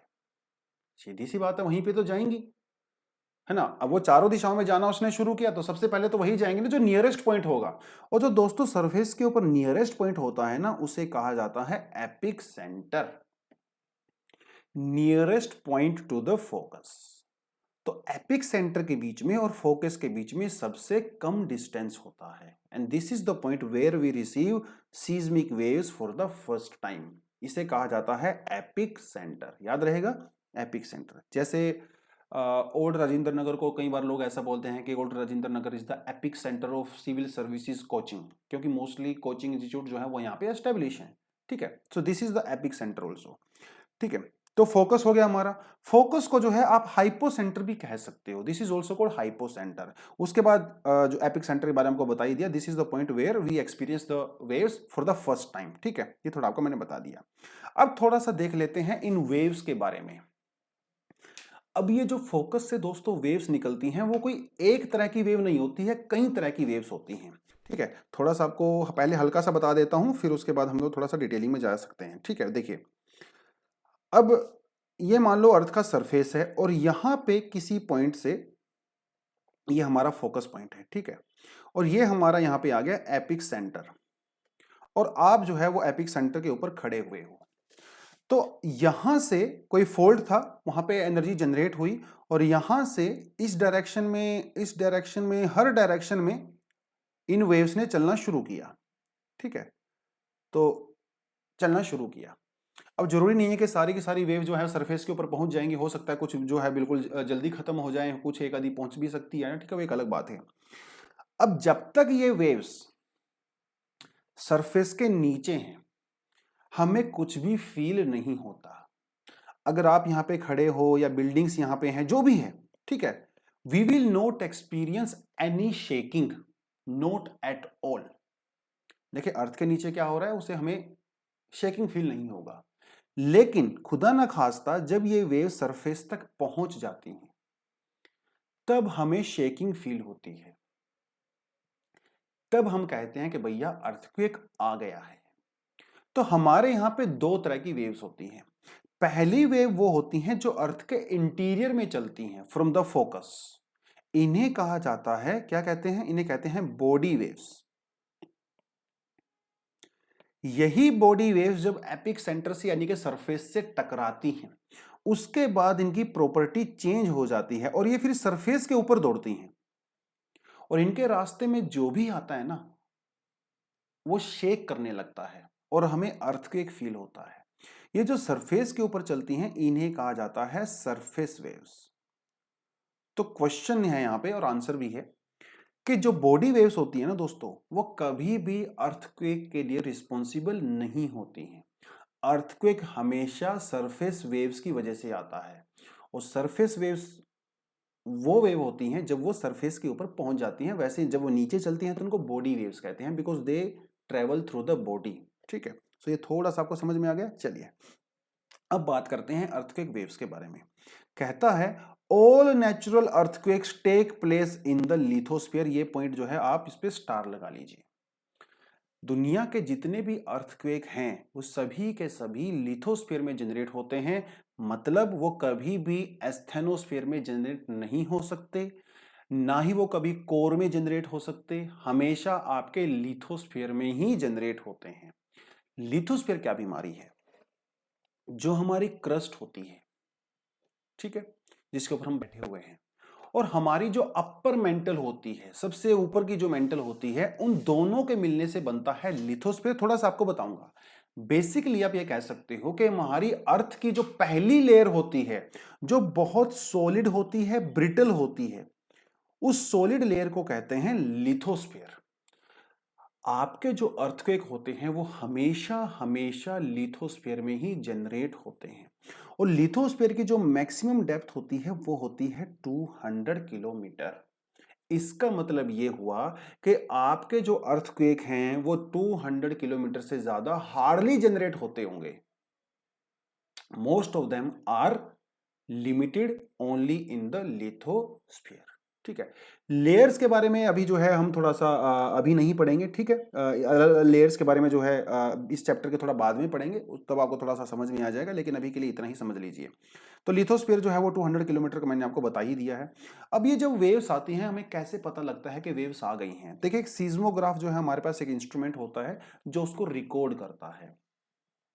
अगर आप कभी हॉस्पिटल में गए हो, वहां पे आपने जो है हार्ट पेशेंट को या फिल्मों वगैरह में देखा होगा, वो ऐसे एक वेव चलती रहती है ना, ऐसे ट्यूं टूं टूं करके जो है, इस तरह से जो है वो वेव कभी वो नीची हो जाती है, कभी वो फिर वो बड़ी हो जाती है ना, इस तरह से आपने देखा होगा। तो सीज्मोग्राफ भी एक ऐसा ही होता है, इंस्ट्रूमेंट होता है। उसमें होता कुछ नहीं है, उसमें बस एक पेपर लगा होता है, एक पेन लगा होता है। तो जैसे ही आपकी अर्थ शेकिंग करती है उसके हिसाब से जो है वहां पे वो इस तरह से वो एक रीडिंग देने लगता है ना, छोटी रीडिंग बड़ी रीडिंग। तो इस रीडिंग को जो है हम लोग ऑब्जर्व कर लेते हैं, स्टडी कर लेते हैं और हमें पता चल जाता है कि सीज्मो जो है अर्थक्वेक जो है वो कितना स्ट्रॉन्ग आया था। ठीक है, और इसमें कोई ज़्यादा यहाँ पे है नहीं। खैर, तो इसने थोड़ा शायद यहाँ पे बता भी रखा है फिगर 3.1 में। ठीक है, देखिए ये रहा आपका वेव्स का पैटर्न जो आपको बता रहा था। ठीक है, तो इसमें कुछ हमारी पी वेव्स होती हैं, कुछ एस वेव्स होती हैं, कुछ सरफेस वेव्स होते हैं। इसके बाद अभी थोड़ा बताऊंगा आपको, अभी नहीं। ठीक है, खैर, तो ये मैंने आपको बता दिया। अब यहाँ पे जो है हम लोगों ने ये भी देख लिया कि बॉडी वेव्स कौन सी होती हैं, सरफेस वेव्स कौन सी होती हैं। तो हमारे फोकस से basically there are two waves which are generated. One is your body wave, second is your surface wave. ठीक है, बॉडी वेव वो वेव्स होती हैं they travel through only the body of the earth. Surface wave wave होती है, actually surface wave body wave ही होती है, लेकिन उनका करेक्टर चेंज हो जाता है जब वो सरफेस के ऊपर आता है। तो we no longer call them body waves, we call them surface waves. ठीक है, कहता है body waves are generated due to the release of energy at the focus. ठीक है, फोकस पे जो एनर्जी रिलीज होती है उसकी वजह से हमारा बॉडी वेव चलती है। उसके अलावा कहता है कि ये ऑल डायरेक्शन में चलती हैं। ठीक है, बॉडी से चलती हैं, hence the name body waves. आगे कहता है body waves interact with the surface rocks. तो जब वो सरफेस के ऊपर पहुंचती हैं, रॉक से टकराती हैं, they generate a new set of waves, जिसे कहा जाता है सरफेस वेव्स। ठीक है, velocity and the wave, velocity of the waves change as they travel through the material with the different density. The denser the material, the higher is the velocity. देखिए, मैंने आपको पहले ही बताया कि जो वेव्स होती हैं इनका करेक्टर अलग अलग होता है। हर इंसान का करेक्टर अलग होता है, हर वेव का करेक्टर अलग होता है। तो जैसे आप मान लो साउंड की बात करो, जैसे मान लो मैं यहाँ पे बैठ के बात कर रहा हूँ, आप मेरे से जो है 100 मीटर दूर हो, तो आपको हार्डली मेरी आवाज सुनाई देती है। लेकिन हम लोग बचपन में करते थे, ये गेम खेलते थे। मेरे गांव के पास ना एक रेलवे लाइन जाती थी, तो हम लोग क्या करते थे ना, एक एक दो दो किलोमीटर ऐसे डिस्टेंस पे खड़े हो जाते थे और जो रेलवे की जो लाइन होती है ना उसके ऊपर ऐसे पत्थर मारते थे, जिससे 1-2 किलोमीटर तक भी वो साउंड सुनाई देता था उस रेल की पटरी से। क्योंकि जो आपका वो मेटल होता है, जो आयरन, जो मेटल जिसे वो रेल लाइन बनी होती है, वो सॉलिड होता है। और सॉलिड के अंदर साउंड वेव बहुत फास्ट ट्रेवल करती हैं, ठीक है, बहुत फास्ट ट्रेवल करती हैं। तो डेंसिटी के ऊपर भी, मटेरियल की डेंसिटी के ऊपर भी डिपेंड करता है उनकी वेलोसिटी। जितना ज्यादा आपका मटेरियल डेंस होगा, आपकी ये अर्थक्वेक वेव्स यानी कि सीस्मिक वेव उतना ही फास्ट ट्रेवल करती हैं। तो सबसे ज्यादा किस में ट्रेवल करती हैं? सॉलिड में, उसके बाद करती हैं लिक्विड में, और सबसे कम ट्रेवल करती हैं गैसेस में, ठीक है। कई वेव्स ऐसी होती हैं जो बिल्कुल ट्रेवल ही नहीं करती हैं, कई वेव्स ऐसे होते हैं जो सिर्फ और सिर्फ सॉलिड में ट्रेवल करती हैं, और वो गैस और लिक्विड में करती ही नहीं है। तो डिपेंड करता है कि उसकी प्रॉपर्टी कैसी है। तो हमारे पास दो बॉडी वेव होती हैं, ठीक है, उन्हें कहा जाता है P and the S wave. P का मतलब होता है प्राइमरी वेव, एस का मतलब होता है सेकेंडरी वेव, ठीक है।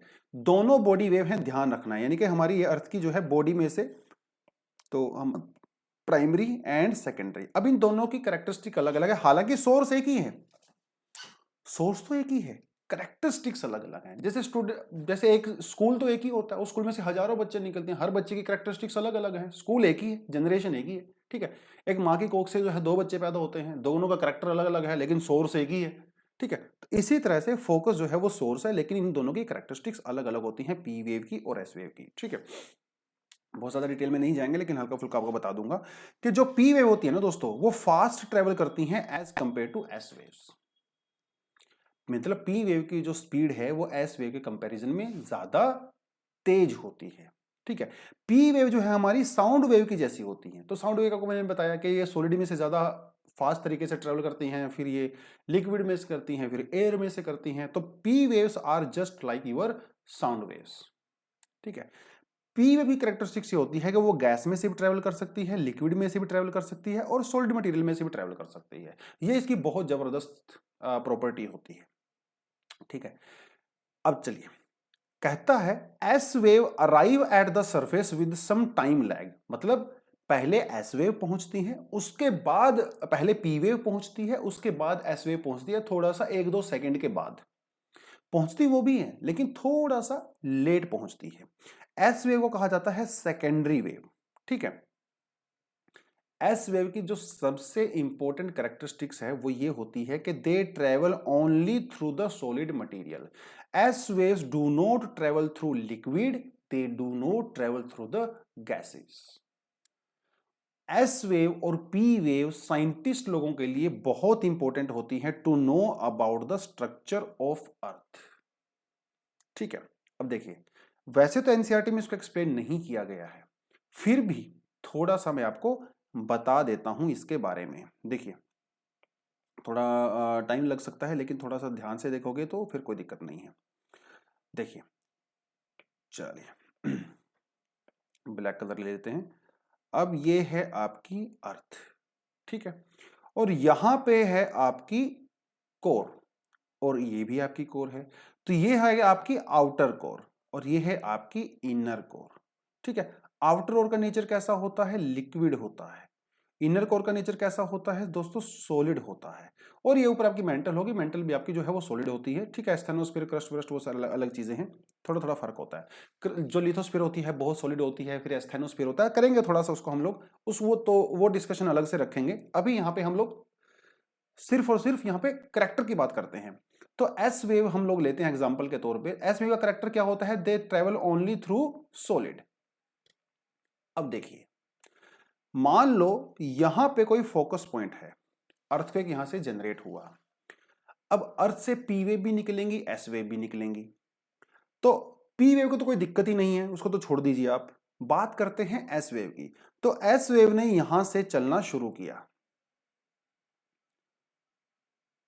आराम से ट्रेवल कर सकती है, कोई प्रॉब्लम नहीं है, क्योंकि ये तो मेंटल है, मेंटल तो सॉलिड होती है, उसको कोई प्रॉब्लम नहीं है, आराम से वो ट्रेवल करेगी एकदम मस्ती से, कोई प्रॉब्लम नहीं है।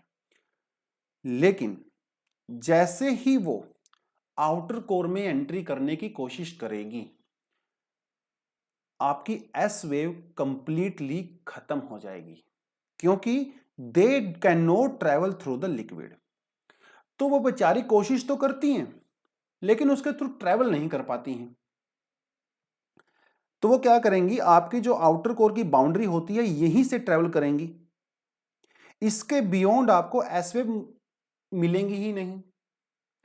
तो इसी तरह से कई जगह पे फोकस हुआ, तो यहां पे भी फोकस है। अब देखो अर्थवेव तो कहीं भी आ सकता है, अलग अलग पॉइंट पे फोकस जो है।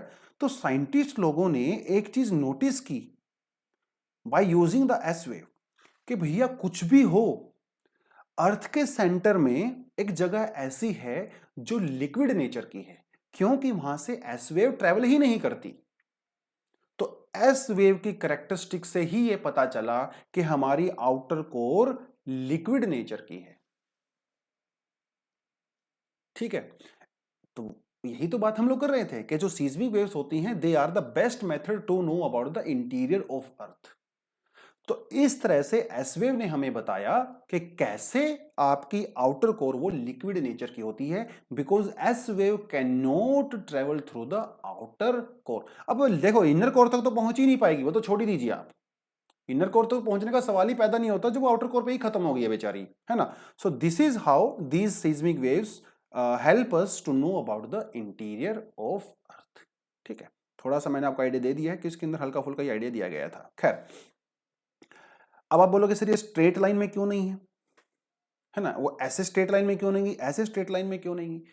क्योंकि देखिए स्कूल में आपने ना प्रिज्म का एक एक्सपेरिमेंट किया होगा स्कूल में, है ना, सभी ने किया होगा 6th-7th स्टैंडर्ड में। तो उसमें हम लोग क्या करते थे, प्रिज्म लेते थे और उसमें जो सनलाइट है उसको ऑब्जर्व करते थे।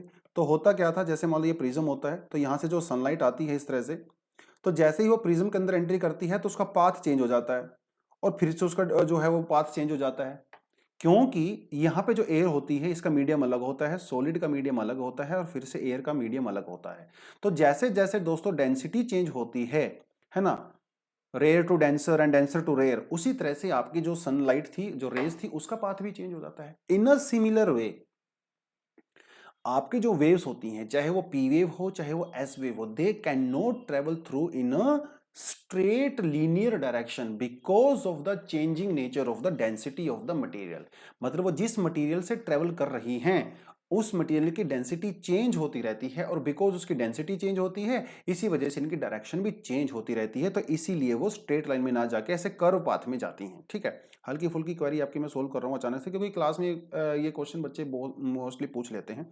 तो चलिए तो इसमें थोड़ा एक पॉइंट जो है यहाँ पे रिबाउंड का और रिफ्रैक्शन का भी बताया। देखिए रिफ्लेक्शन का मतलब क्या होता है, जैसे मान लो देखिए रिफ्लेक्शन का आपको सबको पता ही है ना, जैसे मेरे हाथ में एक बॉल होती है, उस बॉल को जैसे मैं दीवार पे टकराता हूँ तो वो बॉल जो है वापस मेरे पास आ जाती है ना। So this is called reflection. तो जैसे मान लो यहाँ से जो है वेव आ रही है और यहाँ पे कोई सरफेस है हार्ड, तो वो इससे टकरा के वापस आ जाएगी, that is called your refraction. Reflection, refraction अलग होता है। रिफ्रैक्शन का मतलब होता है चेंज ऑफ द डायरेक्शन। जैसे मान लो यहाँ से जो वेव आ रही है और यहाँ पे बीच में कोई रुकावट आ गई, तो वो क्या करेगी, रिफ्लेक्ट नहीं होगी, वो थोड़ा सा अपना डायरेक्शन चेंज कर लेगी। फिर से यहाँ से कुछ आ गया तो फिर से डायरेक्शन चेंज कर लेगी, फिर से किसी से टकराएगी तो डायरेक्शन चेंज कर लेगी। This is called refraction and this is called reflection, एकदम वापस आ जाती है। ठीक है, तो ये हमारी जो वेव्स होती हैं दोस्तों, उनके अंदर रिफ्रैक्शन भी होता है, रिफ्लेक्शन भी होता है। ठीक है, तो ये थोड़ा सा आपको समझना पड़ेगा। आगे कहता है the surface waves are the last to report on the seismograph. सीधी सी बात है। तो सबसे पहले कौन सी पहुंची, पी वेव, उसके बाद कौन सी पहुंची, एस वेव, सबसे पहले और सबसे आखिरी में कौन सी पहुंची, सरफेस वेव्स। ये जो है एक क्रोनोलॉजी होती है, एग्जाम में कई बार आपसे वो पूछ सकता है। सबसे एंड में कौन सी पहुंचती है, सरफेस वेव्स, ये ध्यान रखना आपने। अब बात करते हैं अर्थक्वेक वेव्स के प्रोपगेशन के बारे में। प्रोपगेशन का मतलब होता है वो किस डायरेक्शन में मूव कर रही हैं, कैसे मूव कर रही हैं, that is the meaning of the propagation. देखिए आपने कभी अर्थवर्म को देखा होगा, जिसे केंचुआ बोलते हैं हिंदी में। तो उसको कभी आप चलते हुए नोटिस करना वो कैसे चलता है। देखिए उसके कोई पैर तो होते नहीं है कि वो हमारे इंसानों की तरह से पैर से चल रहा है या फिर है ना किसी तरह से पैरों से चल रहा है। उसको चलने का तरीका बड़ा इंटरेस्टिंग होता है। वो केंचुआ क्या करता है, एक बार अपनी बॉडी को स्ट्रेच करता है, फिर अपनी बॉडी को स्क्वीज करता है। ठीक है, एक बार कॉन्ट्रैक्ट करता है, एक बार एक्सपेंड करता है, और इस तरीके से वो आगे की तरफ चलता है। कॉन्ट्रैक्ट करेगा, एक्सपेंड करेगा, कॉन्ट्रैक्ट करेगा, एक्सपेंड करेगा, और इस तरह से वो आगे मूव करता है। ये बहुत ही सिंपल तरीका होता है। जैसे आपने कभी बचपन में स्प्रिंग के साथ खेला होगा ना, स्प्रिंग को कभी आप खोलते हो, कभी बंद करते हो, तो कभी स्ट्रेच करते हो, कभी उसको उसको खींच स्क्वीज करते हो। तो ये चीज आपने कभी देखा होगा। तो आपकी जो वेव्स होती हैं, जो पी वेव्स होती हैं दोस्तों, वो भी कुछ कुछ इसी तरह से ट्रेवल करती हैं। तो ये जब पी वेव जब किसी सॉलिड में से ट्रेवल करती हैं, तो ये क्या करती हैं, जो सॉलिड के अंदर जो मॉलिक्यूल्स होते हैं, जो सॉलिड के पार्टिकल्स होते हैं, एक बार उनको स्ट्रेच करती है, फिर उनको कॉन्ट्रैक्ट करती है, स्क्वीज करती है। तो इसी तरीके से ये चलती हैं, और साउंड वेव भी ऐसे ही चलती है। तो जब मैं बोल रहा हूं, हवा के अंदर जो भी मॉलिक्यूल्स हैं, तो ये साउंड वेव क्या करती है, जो मेरे मुंह से इस समय निकल रहा है साउंड, एक बार उसको स्क्वीज करेगा, एक बार उसको एक्सपेंड करेगा, और इस तरह से वो आगे की तरफ जो है वो ट्रेवल करती रहती है। ठीक है, ये होता है पी वेव का करेक्टर। तो ये क्या करती हैं, जिस भी बॉडी में से ट्रेवल करती हैं पी वेव्स, चाहे वो सॉलिड हो, लिक्विड हो या गैस हो, उनके अंदर वाइब्रेशन पैदा करती हैं। ठीक है, वाइब्रेशन पैदा करती हैं। देखिए, मान लो यहां पे कोई आदमी है, वो बोल रहा है, अपने मुंह से कुछ बोल रहा है, और यहां से एक मॉलिक्यूल निकला, तो और यहां पे कोई दूसरा आदमी है जो उसको सुन रहा है, तो आपको क्या लगता है कि उसके माउथ से यहां से जो मॉलिक्यूल निकला है, क्या वो मॉलिक्यूल आगे ट्रेवल करके यहां इसके कानों तक जाएगा? नहीं, ऐसा नहीं होता है। मॉलिक्यूल इस तरह से ट्रेवल नहीं करते हैं दोस्तों। वो क्या करते हैं, ये वाला मॉलिक्यूल के अंदर वाइब्रेशन पैदा होती है, यह मॉलिक्यूल उस वाइब्रेशन को नेक्स्ट मॉलिक्यूल में ट्रांसफर करता है, ये उसको नेक्स्ट मॉलिक्यूल में ट्रांसफर करता है। तो ये ट्रांसफर मॉलिक्यूल के थ्रू जो वाइब्रेशन होती है ना, उस तरह से ये एनर्जी आगे की तरफ ट्रेवल करती है, rather than the molecule. Molecule कभी ट्रेवल नहीं करता, वो मॉलिक्यूल सिर्फ आगे वाले को वाइब्रेट करता है, और वो उससे आगे वाले को, उससे आगे वाले को, उससे आगे वाले को, इस तरह से वो आपकी जो साउंड है वो एक जगह से दूसरी जगह पे ट्रेवल करता है। पी वेव्स भी इसी तरह से ट्रेवल करती हैं। तो जब भी किसी मीडियम में से, रॉक में से, कहीं से गुजरती हैं, तो उनके अंदर वाइब्रेशन पैदा करती हैं, और ये वाइब्रेशन फिर आगे चलती रहती हैं, और आपकी जो पी वेव है वो इस तरह से ट्रेवल करती है। तो बेसिकली पी वेव जो है, जिस डायरेक्शन में उसको जाना होता है, उसी डायरेक्शन में वाइब्रेशन क्रिएट करती हैं। तो P waves vibrate parallel to the direction of the wave. जिस डायरेक्शन में इनको जाना होता है, उसी डायरेक्शन में वाइब्रेशन क्रिएट करती हैं। That is the nature of the P wave. ठीक है, this exerts pressure on the material in the direction of propagation. As a result, it creates density differences in the material, leading to the stretching and squeezing of the material. देखिए, आपको मैंने बताया, जैसे spring में होता है, केंचुए में होता है, वो स्ट्रेच करता है और उसको स्क्वीज करता है। ठीक है, थोड़ा आपको देख लिया, तो एक बार मेरे ख्याल से शायद यहाँ पे डायग्राम भी था। हाँ, आप यहाँ पे देख सकते हो। देखिए, ये पी वेव होती हैं। तो देखिए, पी वेव कैसे ट्रेवल करती हैं। तो यहाँ पे इसने क्या किया, इस पॉइंट पे उसने स्क्वीज किया, फिर उसने स्ट्रेच किया, फिर से उसने स्क्वीज किया। ठीक है, इस तरह से वो आगे जो है वो ट्रेवल करती रहती है। तो ये जो वाइब्रेशन होती है, that is parallel to the direction of the propagation. Parallel होती हैं, तो डायरेक्शन और वाइब्रेशन एक ही दिशा में होती हैं। ठीक है, this is the nature of the P waves. ठीक है, this is the nature of the P waves. ठीक है, याद आएगा आपको। चलिए आगे कहता है, एस वेव के बारे में बात करता है। एस वेव इस तरह से ट्रेवल नहीं करती है जिस तरह से साउंड वेव करती है, पी वेव करती है। इनका चलने का तरीका थोड़ा अलग होता है। एस वेव में जो डायरेक्शन, जो वाइब्रेशन प्रोड्यूस होती है, वो उसके डायरेक्शन में नहीं होती है, उसके परपेंडिकुलर होती है, परपेंडिकुलर होती है। इस तरह से चलती है एस वेव्स, इस ठीक है। तो जो है, एक मिनट, इसको थोड़ा मैं रिमूव कर देता हूं। चलिए, तो जो पी वेव हैं वो इस तरह से चलती हैं। एक बार जो है वो स्क्वीज करती हैं, एक बार जो है वो स्ट्रेच करती हैं, फिर से स्क्वीज करती हैं, फिर से स्ट्रेच करती हैं, फिर से स्क्वीज करती हैं, फिर से स्ट्रेच करती हैं। इस तरह से चलती हैं आपकी पी वेव। एस वेव जो है इस तरह से नहीं चलती हैं। एस वेव दोस्तों इस तरह से चलती हैं। जो डायरेक्शन है प्रोपगेशन की, ये वाली है, इस तरह से जा रहा है वो लेफ्ट टू राइट। लेकिन जो वाइब्रेशन हो रही है वो ऐसे हो रही है, ऊपर की तरफ हो रही है। This is the way of your S wave. ठीक है, जैसे होता नहीं, वो जिम के अंदर कई बार वो आप रस्सी जो कि एक जगह पे बंधी होती है, फिर आप उसको ऐसे ऐसे करते हो जिम में, है ना। तो मान लो ये जिम की रस्सी ही समझ लीजिए, आपने इसको एक सिरे से पकड़ा, दूसरे सिरे पे आप इसने वो इसको बांध रखा है, फिर आप इसके अंदर जो है इस तरह से वेव्स निकालते हो। ठीक है, वेव्स, इस तरह से वेव निकालते हो। तो जो आपका जो मोशन है वेव का, वो अप एंड डाउन हो रहा है। एक बार आपको मोशन ऊपर जा रहा है, एक बार नीचे जा रहा है, लेकिन जो प्रोपगेशन डायरेक्शन है वो आपके हाथ से लेके उस पॉइंट तक होती है। This is the nature of the S wave. ठीक है, तो एस वेव जो है दोस्तों इस तरह से ट्रेवल करती है। ठीक है, इस तरह से ट्रेवल करती है। थोड़ा आपको यहाँ पे दिखा रखा है बहुत अच्छे तरीके से। तो ये थोड़ा सा एस वेव की प्रॉपर्टी आपको समझनी पड़ेगी। तो होता क्या है इसमें, एस वेव क्योंकि इस तरह से ट्रेवल करती है, इस तरह से ट्रेवल करती है, जो इसमें जो ऊपर वाला हिस्सा होता है इसे बोलते हैं क्रेस्ट, और जो नीचे वाला हिस्सा होता है इसे बोलते हैं ट्रफ।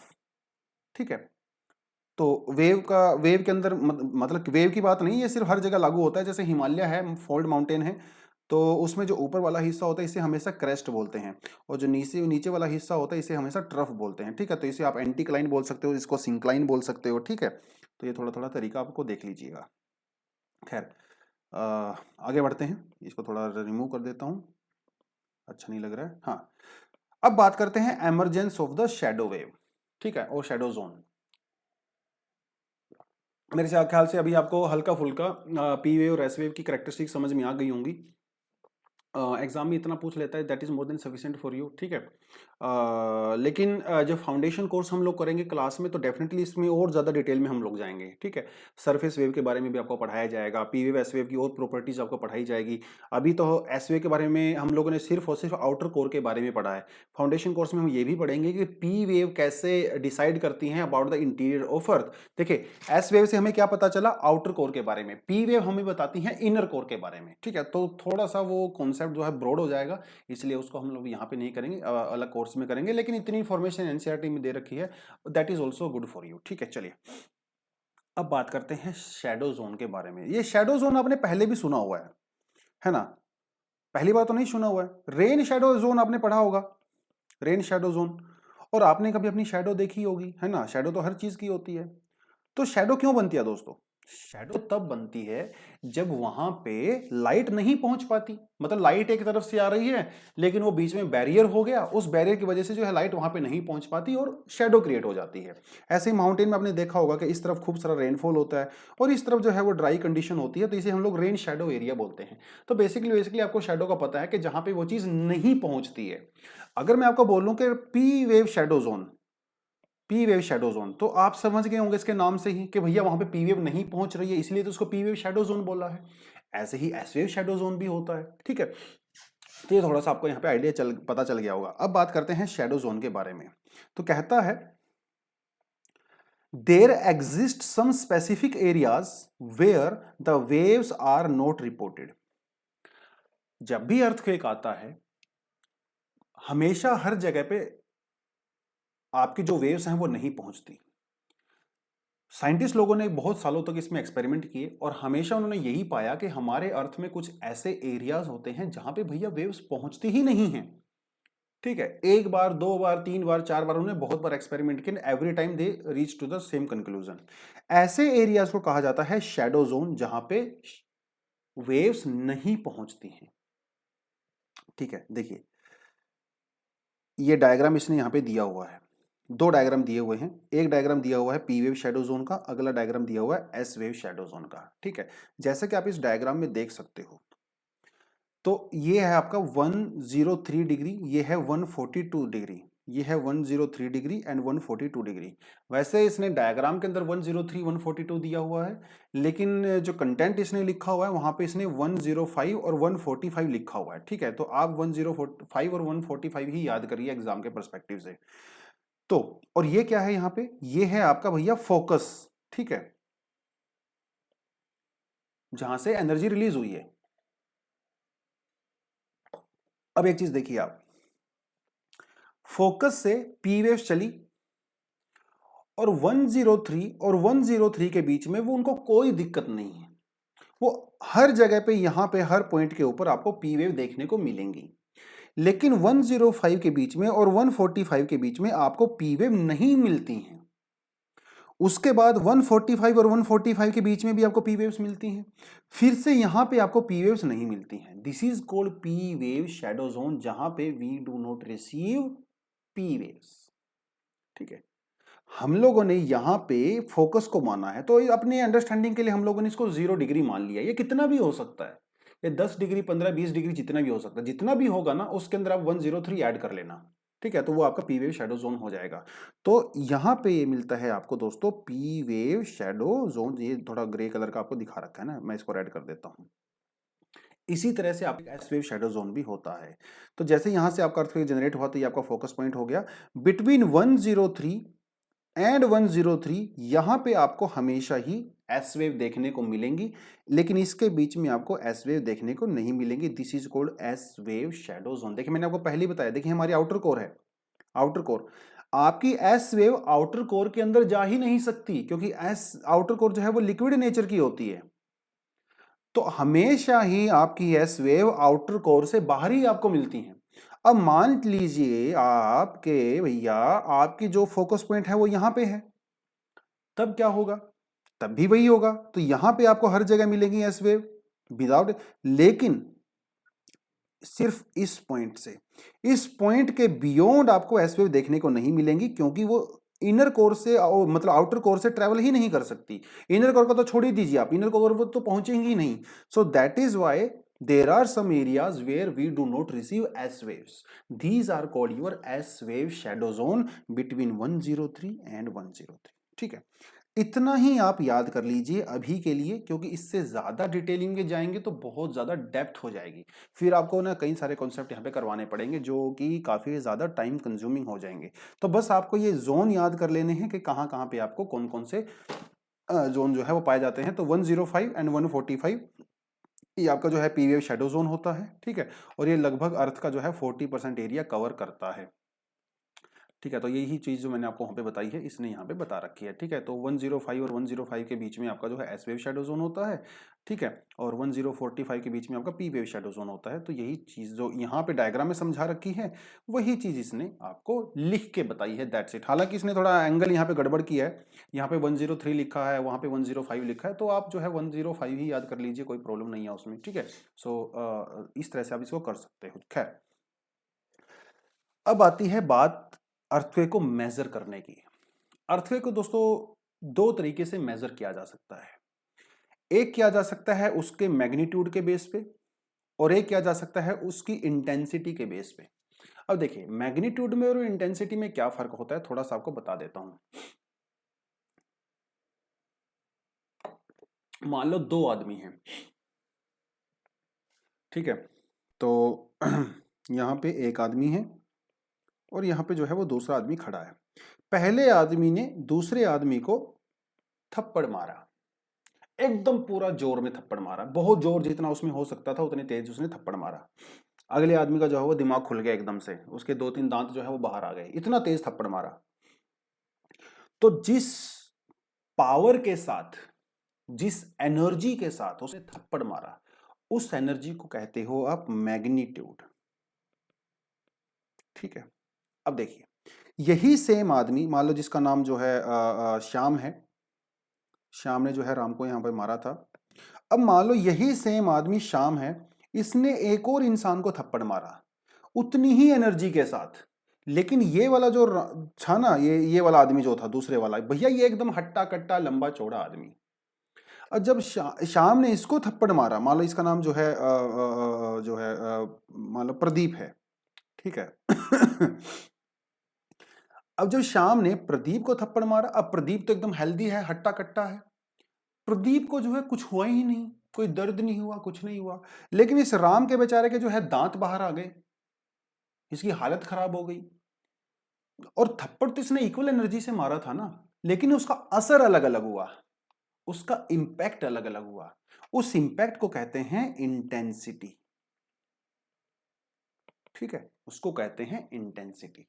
अब आप ये समझ लीजिए कि जो फोकस होता है, फोकस से जो एनर्जी आती है, that is the magnitude, that is the magnitude. अब आप एक चीज को समझ लीजिए कि जैसे मान लो एक फोकस जो है वो दिल्ली के नीचे है, ऊपर जो है हमारी दिल्ली है, और एक फोकस जो है वो आपका जो है टोक्यो के नीचे है, और दोनों फोकस से इक्वल अमाउंट ऑफ एनर्जी निकल रही है, बराबर बराबर।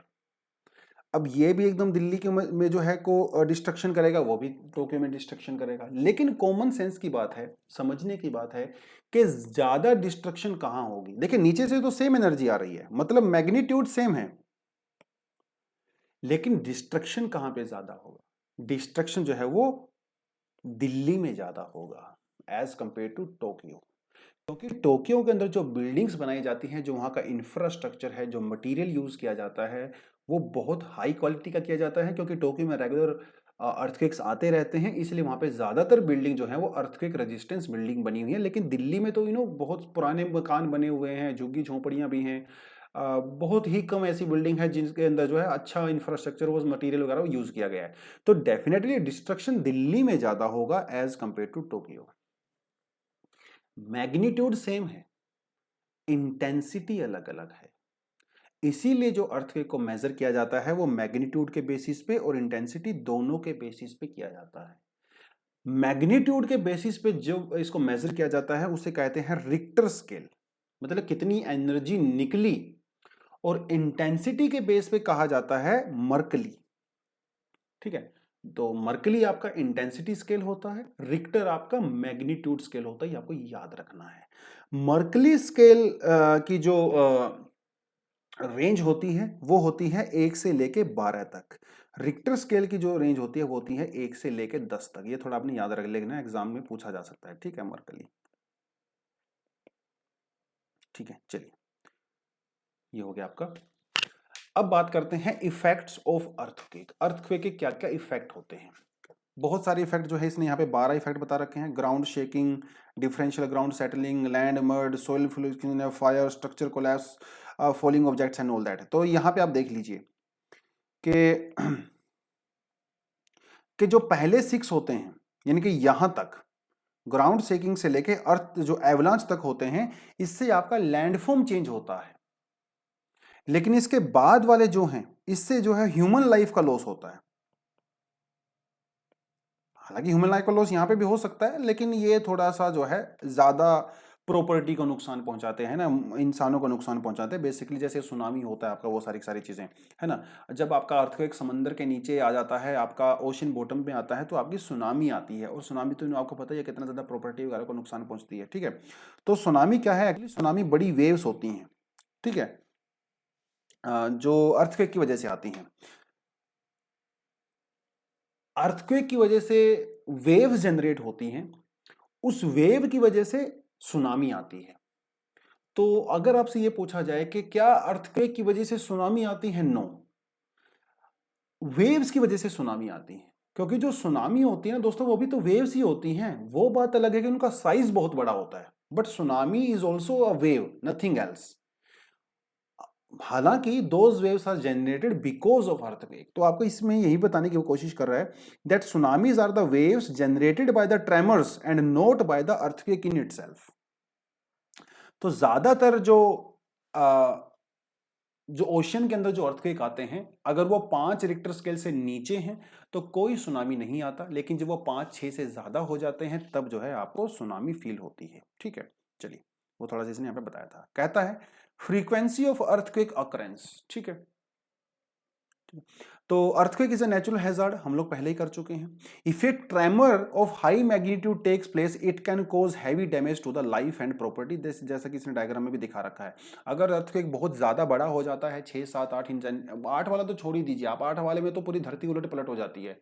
6-7 अगर का ट्रेमर का भी है, उसके बावजूद भी बहुत ज्यादा प्रॉपर्टी और लाइफ का डिस्ट्रक्शन होता है। ठीक है, इसमें जो है किसी तरह का कोई डाउट नहीं है।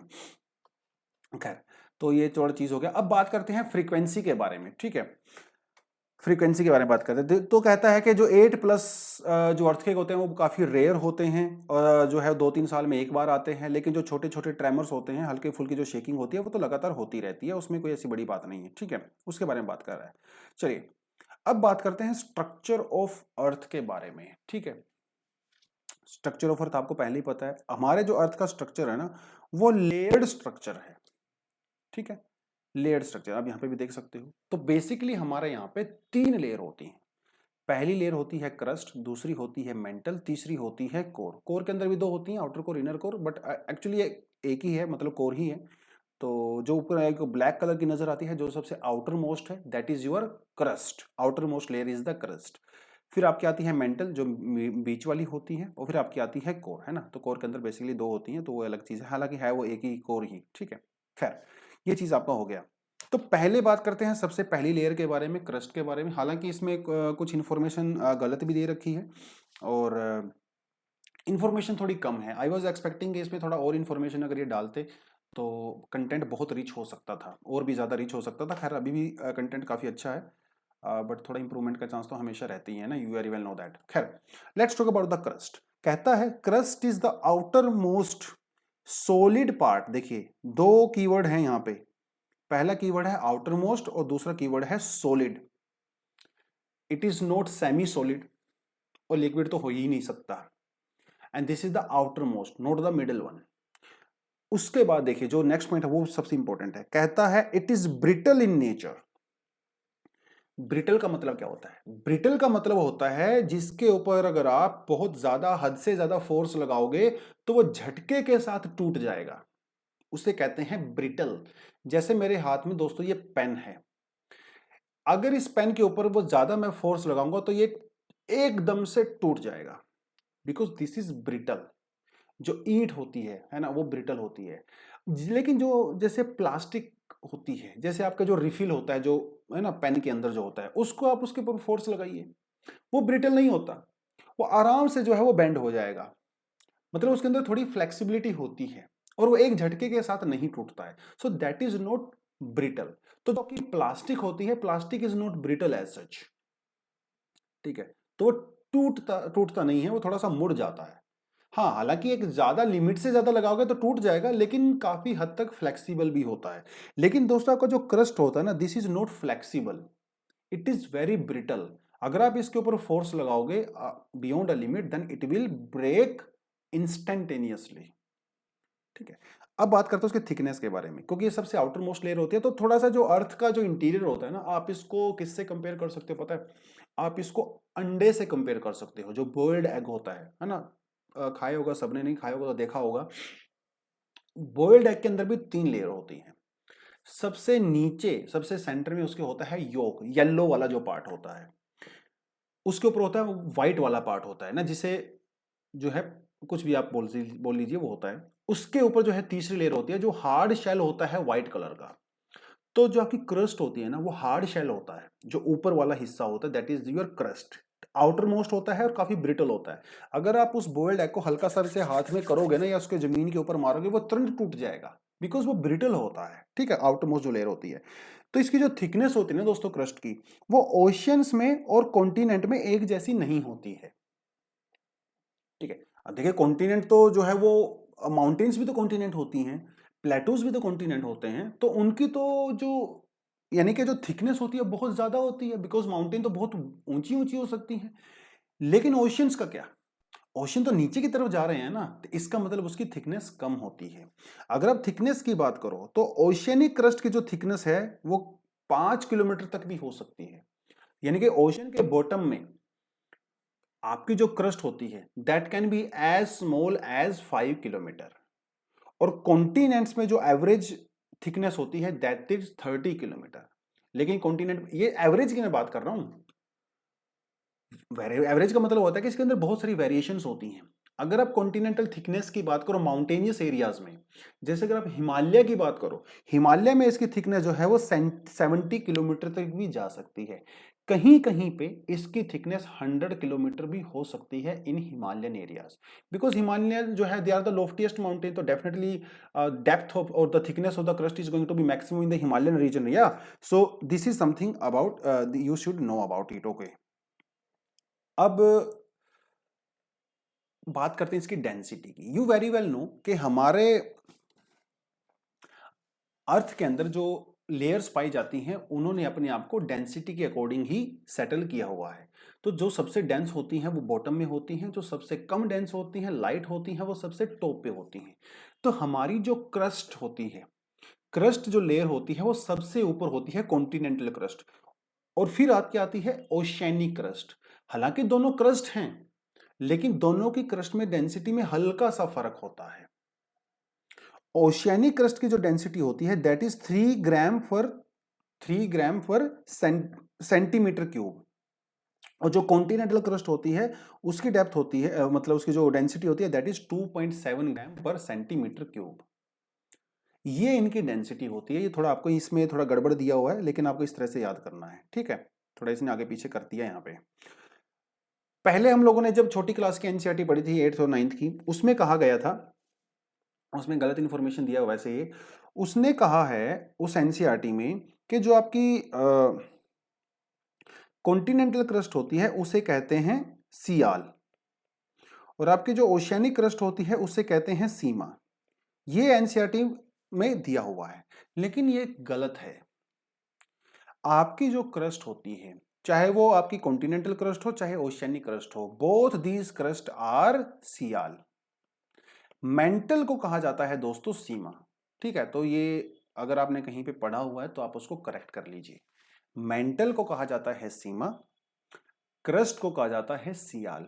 हालांकि हाउएवर आपकी जो ओशियानिक क्रस्ट होती है उसके अंदर हल्का सा मैग्नीशियम कंटेंट ज्यादा होता है as compare to continental crust, लेकिन ओवरऑल दोनों को हम लोग सियाल ही बोलते हैं। मेंटल को हम लोग सीमा बोलते हैं बिकॉज उसके अंदर aluminium content is less and magnesium content is more. Seal का कंटेंट तो खैर कॉमन है दोनों में, ठीक है, ये थोड़ा सा आपने ध्यान रखना है क्योंकि कई बार गलत इंफॉर्मेशन मिल जाता है आपको आपके एनसीईआरटी में भी। खैर, now let's talk about the mental. तो क्रस्ट के बाद यानी कि जो आपकी अंडे का व्हाइट वाला पार्ट था दैट इज कॉल्ड मेंटल। लेकिन आपके अंडे में क्या होता है, वो व्हाइट वाला पार्ट हर जगह एक ही जैसा होता है, लेकिन अर्थ में ऐसा नहीं है। मेंटल के अंदर कई सारी वेरिएशंस पाई गई हैं, ठीक है, कई सारी वेरिएशंस है। खैर, कहता है कि आपकी जो क्रस्ट होती है उस क्रस्ट के बॉटम से लेके 2900 किलोमीटर तक आपकी मेंटल होती है। ठीक है, देखिए डायग्राम इसने दिखा रखा है यहाँ पे, यस। तो 100 किलोमीटर तक तो आपकी क्रस्ट होगी। अगर आप क्रस्ट से 2900 किलोमीटर तक जाते हो तो इसके बीच में आपको मिलती है मेंटल। ठीक है, मेंटल के हालांकि अलग अलग पार्ट होते हैं। मेंटल का जो सबसे ऊपर वाला पार्ट होता है उसे कहते हैं, मतलब that is very very solid, that is very solid. लेकिन उससे जो नीचे वाला पार्ट होता है दैट इज सेमी सॉलिड, और फिर नीचे वाला पार्ट होता है that is called, that is very very solid. ठीक है, तो मेंटल के अंदर भी थोड़ा सा वेरिएशंस पाया जाता है। अगर मैं इसको देखिए, इसके अंदर बहुत अच्छे से नहीं बना रखा है तो हल्का सा समझाने की कोशिश करता हूँ। ज़्यादा डिटेल में खर जाएंगे तो बहुत टाइम हो जाएगा। ठीक है, हल्का सा आपको समझाने की कोशिश करता हूँ। खैर, हम जो है वो इसी तरह का कुछ वेरिएशंस ले लेते हैं यहाँ पे। ठीक है, तो हाँ जी, तो ये हो गया जी आपका, चलिए, तो ये हो गया आपका जो है क्रस्ट। ठीक है, ये आपका क्रस्ट हो गया। तो हम इसको मान लेते हैं कि 0 से लेके 100 किलोमीटर तक जो है आपका मैक्सिमम 100 किलोमीटर तक आपका क्रस्ट जाता है। क्रस्ट के बाद जो है यहाँ पे जो आपका 2900 किलोमीटर तक यहाँ पे ये जो है आपका आ जाता है मेंटल। ठीक है, ये पूरे का पूरा यहाँ से मेंटल आपका आ जाता है। अब मेंटल के अंदर जो है कई सारी वेरिएशन है दोस्तों। मेंटल का जो सबसे ऊपर अब क्रस्ट कैसी होती है, क्रस्ट तो सॉलिड होती है, क्रस्ट तो सॉलिड होती है। मेंटल का जो सबसे ऊपर वाला पार्ट होता है, ये वाला पार्ट जो एकदम क्रस्ट के बिल्कुल नीचे होता है, एकदम क्रस्ट के नीचे होता है, this is also very very solid, just like crust.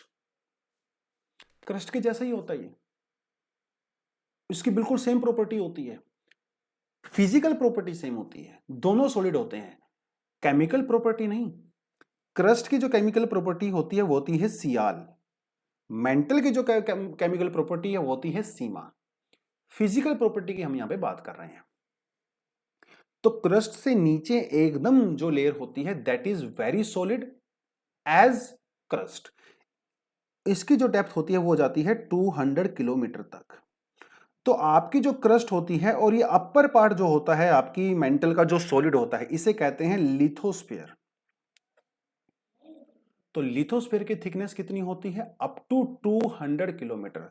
तो लिथोस्फीयर के अंदर आपको दोस्तों दोनों आते हैं, आपकी क्रस्ट प्लस अपर मेंटल। कई लोग इसको अपर अपर मेंटल भी कहते हैं, जो आपको मन करे आपको कह सकते हो। क्रस्ट प्लस अपर अपर मेंटल मतलब सबसे टॉप मोस्ट जो पार्ट होता है मेंटल का that is very solid brittle just like your crust, और दोनों को हम लोगों ने कंबाइन करके क्या बना दिया, लिथोस्फीयर बना दिया। लेकिन आपको पता ही है कि जैसे जैसे डेप्थ बढ़ती है टेम्परेचर भी बढ़ता है, और जब टेम्परेचर बढ़ता है ना दोस्तों तो जो रॉक्स है ना वो मेल्ट होना शुरू हो जाती हैं। तो जैसे ही आप लिथोस्फीयर से नीचे आते हो टेम्परेचर इंक्रीज होने लगता है और टेम्परेचर आपका जो है 1200-1300 डिग्री तक पहुंच जाता है और 1200-1300 डिग्री पे आपका जो रॉक्स होती हैं ना वो हल्की सी मेल्ट हो जाती हैं, पूरी तरह से मेल्ट नहीं, एकदम पूरा लिक्विड नहीं होता है, हल्की सी जो है उसके अंदर वीकनेस आ जाती है। तो 200 किलोमीटर से लेके 700 किलोमीटर तक एक और लेयर आपको मिलती है विच इज, ये थोड़ा इस तरह से बना देता हूं मैं, ठीक है। So from the bottom of lithosphere up to 700 kilometer, there is a layer which is very weak. Weak मतलब this is semi-solid, not completely solid. So this is not brittle. इसके अंदर हल्की सी फ्लेक्सिबिलिटी होती है. So this is like a plastic. This is like plastic. इस week layer को कहते हैं एस्थेनोस्फीयर. क्या कहते हैं? एस्थेनोस्फीयर. याद रखोगे, एस्थेनो का मतलब ही होता है वीक, लिथ का मतलब होता है solid, brittle, very strong, rigid.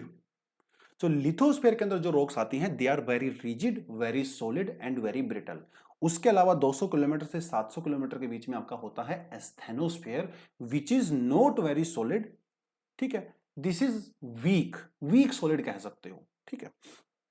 Are you getting this point? अब यहां पे इंटरेस्टिंग चीज आपको एक चीज समझना पड़ेगा. एस्थेनोस्फीयर को हम लोग एक और चीज बोलते हैं, एस्थेनोस्फीयर को बोला जाता है मैग्मा चैम्बर. क्या कहते हैं? Magma chamber. मतलब आपके जो वोल्केनिक इरप्शंस होती हैं उनमें जो मैग्मा आता है that magma is created in the asthenosphere. Magma is not created in lithosphere, no, it is created in asthenosphere. जैसे मान लो यहां पे, मान लो 400 किलोमीटर पे को है, यहां पे आपका एक मैग्मा चैम्बर बना हुआ है, बहुत सारा मैग्मा यहां पे इकट्ठा हो गया है. अब ये ऊपर जो है चलना स्टार्ट करेगा, ये ऊपर ट्रैवल करना स्टार्ट करेगा. तो जैसे ही ये लिथोस्फीयर से टकराएगा तो लिथोस्फीयर के अंदर जो है फोर्स करेगा लिथोस्फीयर को, और लिथोस्फीयर का आपको पता ही है, लिथोस्फीयर तो ब्रिटल होता है, टूट जाता है. तो यहां पे जो आपका लिथोस्फीयर जो है वो टूट सकता है. और जैसे अगर लिथोस्फीयर टूटता है तो इस टूटी हुई जगह से, मतलब इस क्रैक से, फॉल्ट आप इसको बोलते हो, यहां से आपका जो मैग्मा है वो अर्थ के ऊपर पहुंचता है in the form of volcanic eruption, ठीक है. यही तो पूरा खेल है. तो आपको थोड़ा सा कहानी समझनी पड़ेगी कि चल क्या रहा है, ठीक है. तो उसी के बारे में ये बात कर रहा है. ये तो हम लोगों ने देख लिया था, ठीक है. मेंटल मेंटल मेंटल, तो हाँ, तो एस्थेनोस्फीयर की हम लोगों ने देख लिया, ठीक है. तो एस्थेनोस्फीयर को इसने एक्चुअली बोला है कि it is considered to be extending up to 400 kilometre. तो ये थोड़ा सा यहाँ पे कंफ्यूजन है इस एनसीईआरटी में, इसने ऐसा क्यों लिखा है, मतलब पूरा क्लैरिटी नहीं है. ये 400 किलोमीटर सरफेस से कह रहा है या 400 किलोमीटर लिथोस्फीयर से कह रहा है, वो थोड़ा समझने की बात है, इसने क्लैरिटी नहीं दिया गया है. लेकिन आप समझ लीजिए कि जो ये 400 की बात कर रहा है 500 किलोमीटर तक भी जाता है फ्रॉम योर लिथोस्फीयर. तो from the bottom of lithosphere up to 700 और 750 kilometre we find asthenosphere. This asthenosphere is the main source of magma, ठीक है. ये आपको याद रखना पड़ेगा, ठीक है. तो उसकी डेंसिटी की अगर हम बात करते हैं, देखिए आपको सीधी सी बात है, क्रस्ट की डेंसिटी सबसे कम होगी, उसके बाद मेंटल की डेंसिटी होगी, और सबसे ज्यादा जो डेंसिटी वो कोर की होती है. तो जो मेंटल की डेंसिटी होती है दैट इज 3.4 ग्राम पर सेंटीमीटर क्यूब. हालांकि इसकी डेंसिटी में भी फर्क होता है. देखो यार, मतलब आप समझ के देखो कि 100 किलोमीटर से लेके आपको 2900 किलोमीटर तक जाना है, तो मेंटल की डेंसिटी हर जगह एक जैसी थोड़ी होगी. तो ऊपर जो है वो थोड़ी कम होगी, जैसे जैसे आप डेप्थ में जाते रहोगे इसकी डेंसिटी बढ़ती रहेगी, लेकिन ऑन एन एवरेज आप कह सकते हो दिस इज अराउंड 4.3 ग्राम पर सेंटीमीटर क्यूब, ठीक है. थोड़ा सा ये इसने यहाँ पे बताया है. अगली जो हमारे पास लेयर आती है दैट इज योर कोर, ठीक है, दैट इज योर कोर. तो 2900 किलोमीटर के बाद आपके बिल्कुल सेंटर तक, मतलब 6370 किलोमीटर आपकी होती है कोर, ठीक है. तो कोर मेंटल बाउंड्री जो है वो 2900 किलोमीटर से स्टार्ट होती है. आउटर कोर जो है वो लिक्विड नेचर की होती है, इनर कोर जो है वो सॉलिड नेचर की होती है. और इसकी जो डेंसिटी होती है, मतलब जो आपकी मेंटल और कोर की जो बाउंड्री होती है आउटर कोर की, वहां पे डेंसिटी होती है 5 ग्राम पर सेंटीमीटर क्यूब. लेकिन जब बिल्कुल सेंटर में चले जाते हो वहां पे आपकी डेंसिटी होती है 13 ग्राम पर सेंटीमीटर क्यूब. आपकी जो कोर होती है मोस्टली उसके अंदर निकल और आयरन पाया जाता है, इसीलिए उसको नीफे बोला जाता है, Ni मतलब और फेरस, ठीक है. ये थोड़ा सा इसने यहाँ पे समझाया है. तो ये होगी हमारी तीन जो है लेयर्स हो गई, crust, mental and core. Core दो होती हैं, outer core, inner core. Mental के जो है 3 पार्ट होते हैं. सबसे ऊपर वाला पार्ट होता है दैट इज वेरी सॉलिड, ठीक है। उसके अलावा जो सेकंड लेयर होती है that is your asthenosphere which is weak solid. फिर उसके बाद जो मेंटल आती है that is very very solid, ठीक है। फिर आपकी आती है आउटर कोर, ठीक है। तो इस तरह से ही हो गया ना आपका। तो ऊपर वाला जो आपका आ गया लिथोस्फीयर आ गया which is very solid. Lithosphere के अंदर आपका क्रस्ट भी आ गया, अपर मेंटल भी आ गया। Then your asthenosphere which is weak solid. Asthenosphere के बाद जो है आपकी जो है यहाँ पे मेंटल काफी सॉलिड होती है, दिस इज सॉलिड। फिर आपकी आती है outer core, outer core is liquid. फिर आपकी आती है inner core, inner core is your solid, ठीक है। ये इस तरह से फिजिकल प्रॉपर्टी। तो फिजिकल प्रॉपर्टी की अगर आप बात करो, solid, semi solid, complete solid, liquid and solid, है ना। ऐसे ही होगा ना। देखिए यहाँ पे अगर डायग्राम दिखा रखा होगा, थोड़ा सा आपको बता देता हूँ, ठीक है। तो अगर आप फिजिकल प्रॉपर्टीज की बात करो तो crust is solid, crust is solid मतलब आपका लिथोस्फीयर हो गया, लिथोस्फीयर जो है सॉलिड। एस्थेनोस्फीयर जो होता है दैट इज वीक सॉलिड। उसके बाद जो लोअर मेंटल होती है दैट इज कंप्लीट सॉलिड। फिर आपकी आउटर कोर आती है दैट इज लिक्विड। और फिर आपकी आती है inner core that is again your solid. तो ये होती है आपकी फिजिकल प्रॉपर्टी लेयर्स की। अगर आप केमिकल प्रॉपर्टी की बात करो तो 3 लेयर होती हैं। पहली होती है सियाल, फिर आती है मेंटल सीमा, और फिर आपकी आती है नीफे जो आपकी कोर होती है। तो 3 जो है केमिकल प्रॉपर्टी। तो फिजिकल प्रॉपर्टी के हिसाब से 1 2 3 4 5 लेयर होती हैं। केमिकल प्रॉपर्टी के हिसाब से सिर्फ 3 लेयर होती हैं, ठीक है। ये थोड़ा सा आपको पता होना चाहिए। चलिए आगे कहता है volcanoes and the volcanic landforms. देखिए वोल्केनो और वोल्केनिक लैंडफॉर्म के बारे में आपको सजेस्ट करूंगा कि आप जो है जीसी लियोंग पढ़ेंगे तो बहुत ज्यादा डिटेल वहां पे दिया गया है। एनसीईआरटी में बहुत अच्छी डिटेलिंग नहीं दी गई है वोल्केनोस के बारे में, वो एक थोड़ा सा यहाँ पे ड्रॉबैक है एनसीईआरटी का। खैर let's talk about the volcanoes, ठीक है। हिंदी में क्या बोलते हैं, ज्वालामुखी बोलते हैं। You may have seen the photographs or the pictures of the volcanoes on the number of occasions. A volcano is a place, देखिए कहता है volcano is a place where gases, ashes or the molten rock material lava escape to the ground. Volcano वो जगह होती है जहां पे interior of अर्थ से gases, acid, solid particle, gases particle, liquid वगैरह सब कुछ आता है सरफेस के ऊपर। That is called your volcano, ठीक है। देखिए इस तरह का वोल्केनिक इरप्शन आपने देखा होगा, है ना, एकदम फूट जाता है, ज्वालामुखी जो है हो जाता है। अब ये देखिए आपका मैग्मा चैम्बर है। मैग्मा चैम्बर मतलब ये आपका एस्थेनोस्फीयर के अंदर है। तो एस्थेनोस्फीयर से ये मैग्मा धीरे धीरे एक वेंट होता है, मतलब मेन पाइप, इससे जो है ऊपर आता है। ये आपका यहाँ पे सरफेस होता है, मतलब ये आपका क्रस्ट हो गया, अपर सरफेस, लिथोस्फीयर भी कह सकते हो, ठीक है। इसको ये तोड़ता हुआ ऊपर की तरफ आता है वोल्केनिक इरप्शन, और ये देखिए वोल्केनिक इरप्शन हो जाता है over a period of time. क्योंकि वोल्केनिक इरप्शन ऐसा तो नहीं कि भैया एक ही बार होगा, बार बार होता रहता है। तो एक बार वोल्केनिक इरप्शन होता है वो सॉलिडिफाई हो जाता है, अगली बार जब फिर से आएगा तो नया मटेरियल डिपॉजिट करेगा, तीसरी बार आएगा नया मटेरियल, चौथी बार नया मटेरियल। तो हर बार वो नया नया मटेरियल वहां पे डिपॉजिट करता रहता है। तो इस तरह की वहां पे आपको लेयर्स देखने को मिलती हैं। इसे हम कहते हैं कंपोजिट वोल्केनो, ठीक है। कंपोजिट वोल्केनो थोड़ा आगे यहाँ पे देखेंगे डिटेल में। खैर तो ये आपको पता चलेगा कि वोल्केनो क्या होता है। अब वोल्केनोस बेसिकली हमारे पास 3 तरह के होते हैं। पहला होता है हमारे पास वो एक्टिव वोल्केनो। एक्टिव वोल्केनो होते हैं जो अभी भी भड़क सकते हैं, कभी भी भड़क सकते हैं, और थोड़े समय पहले भड़के भी होंगे। इसे एक्टिव वोल्केनो कहते हैं। एक हमारे पास जो है डोरमेंट वोल्केनो होता है, जो सो गया है बिल्कुल पूरी तरह से, हैं, अभी बहुत सालों से सो रहा है लेकिन फटने के चांस उसके हैं। एक हमारे पास एक्सटिंक्ट वोल्केनो होता है जो कभी भी, मतलब हजारों लाखों साल से भटका नहीं है, वो ठंडा पड़ा हुआ है, ठीक है। तो एक्टिव वोल्केनो होता है जो रिसेंट पास्ट में गया होता है। आगे देखिए, ये इंपॉर्टेंट नहीं था, इंपॉर्टेंट ये है, the mental contains a weaker zone called asthenosphere. Already हम लोगों को पता है। इट इज फ्रॉम दिस, इस जगह से, that molten rock material and their way to the surface. Asthenosphere से ही आपका मैग्मा निकलना शुरू होता है। That is why we call asthenosphere as the magma chamber. आपकी कोर से नहीं निकलता है, ध्यान रखना, आउटर कोर से नहीं निकलता, मेंटल से निकलता है। मेंटल में जो एस्थेनोस्फीयर वाला पार्ट है। The material in the upper mantle portion is called magma. अब मैग्मा में और लावा में क्या फर्क होता है, ये कई बच्चे इसमें भी कंफ्यूज हो जाते हैं। देखिए सेम है, मटेरियल दोनों का सेम है। जब वो सरफेस के नीचे होता है, जब वो मेंटल में होता है तो उसे हम लोग मैग्मा कह देते हैं। जब वो सरफेस के ऊपर आता है तो उसको लावा कह देते हैं। सिर्फ नोमेनक्लेचर का फर्क है। कई बार है ना, आपका घर का एक अलग नाम होता है गुड्डू, बाहर का अलग नाम होता है प्रमोद, अब आदमी तो एक ही है ना, जगह जगह का फर्क है, जगह के हिसाब से हम लोगों ने उसका नाम चेंज कर दिया। अब कहता है कि जब वोल्केनिक इरप्शन होता है तो इसमें से क्या क्या निकलता है। ऐश निकलता है, डस्ट निकलती है, गैसेस निकलते हैं, वोल्केनिक बॉम्ब्स निकलते हैं, दुनिया भर का डेब्री, छोटे मोटे पार्टिकल निकलते हैं, पायरोक्लास्टिक डेब्री जिसको कहा जाता है, लावा फ्लो है ना, और गैसेस निकलती हैं जैसे नाइट्रोजन कंपाउंड, सल्फर कंपाउंड निकलते हैं, क्लोरीन भी निकलता है भैया, हाइड्रोजन निकलता है, आर्गन निकलता है, तो कुछ गैसेस भी निकलती हैं, सॉलिड पार्टिकल निकलते हैं, ऐश निकलती है, वाटर वेपर्स भी निकलते हैं। ठीक है, तो ये जो है आपका वोल्केनिक इरप्शन के अंदर निकलता है। अब बात करते हैं वोल्केनोस, कितने टाइप के वोल्केनो होते हैं। ठीक है, तो उनके इरप्शन के नेचर के हिसाब से और उसके मटेरियल के हिसाब से कि किस तरह का मटेरियल उसके अंदर है, आपके वोल्केनो डिसाइड होते हैं। देखिए वैसे एनसीईआरटी में इंफॉर्मेशन दिया हुआ नहीं, लेकिन मैं थोड़ा सा आपको बता देता हूं। देखिए आपका इसको पहले मैं इरेज कर देता हूं तभी मजा आएगा करने में ठीक है, तो होता क्या है, जो लावा होता है ना, ये लावा दो तरह का हो सकता है, मतलब मैग्मा या लावा कुछ भी बोलिए, दो तरह का हो सकता है। एक आपका हो सकता है एसिडिक, ठीक है, और एक आपका हो सकता है बेसिक नेचर, एसिडिक नेचर का और बेसिक नेचर का।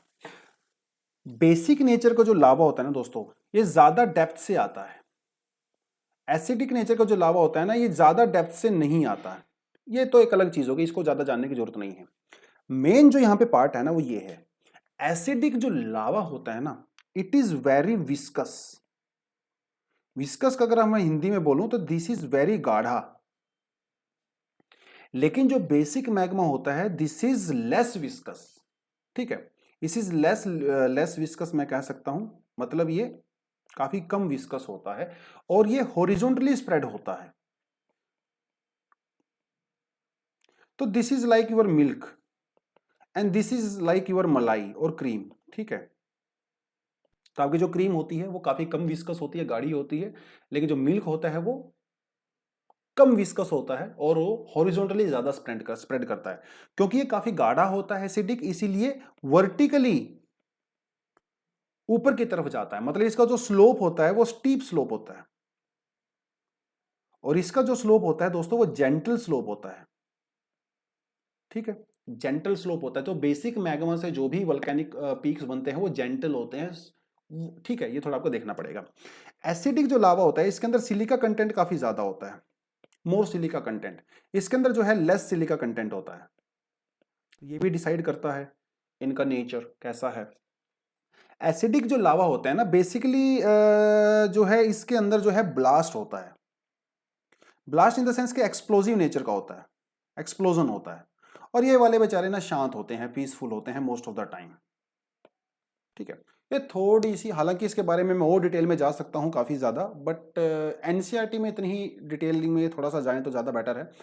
क्लास में थोड़ा सा एक्स्ट्रा डिटेल में जाएंगे हम लोग डेफिनेटली। ठीक है, खैर ये थोड़ा सा आपने समझ लिया। अब इसके बेसिस पे हम लोग जो है वोल्केनोज की शेप को पहचान सकते हैं। तो जो शील्ड वोल्केनो होते हैं आपके, शील्ड वोल्केनो के अंदर जो बेसिकली आपका बेसिक लावा होता है,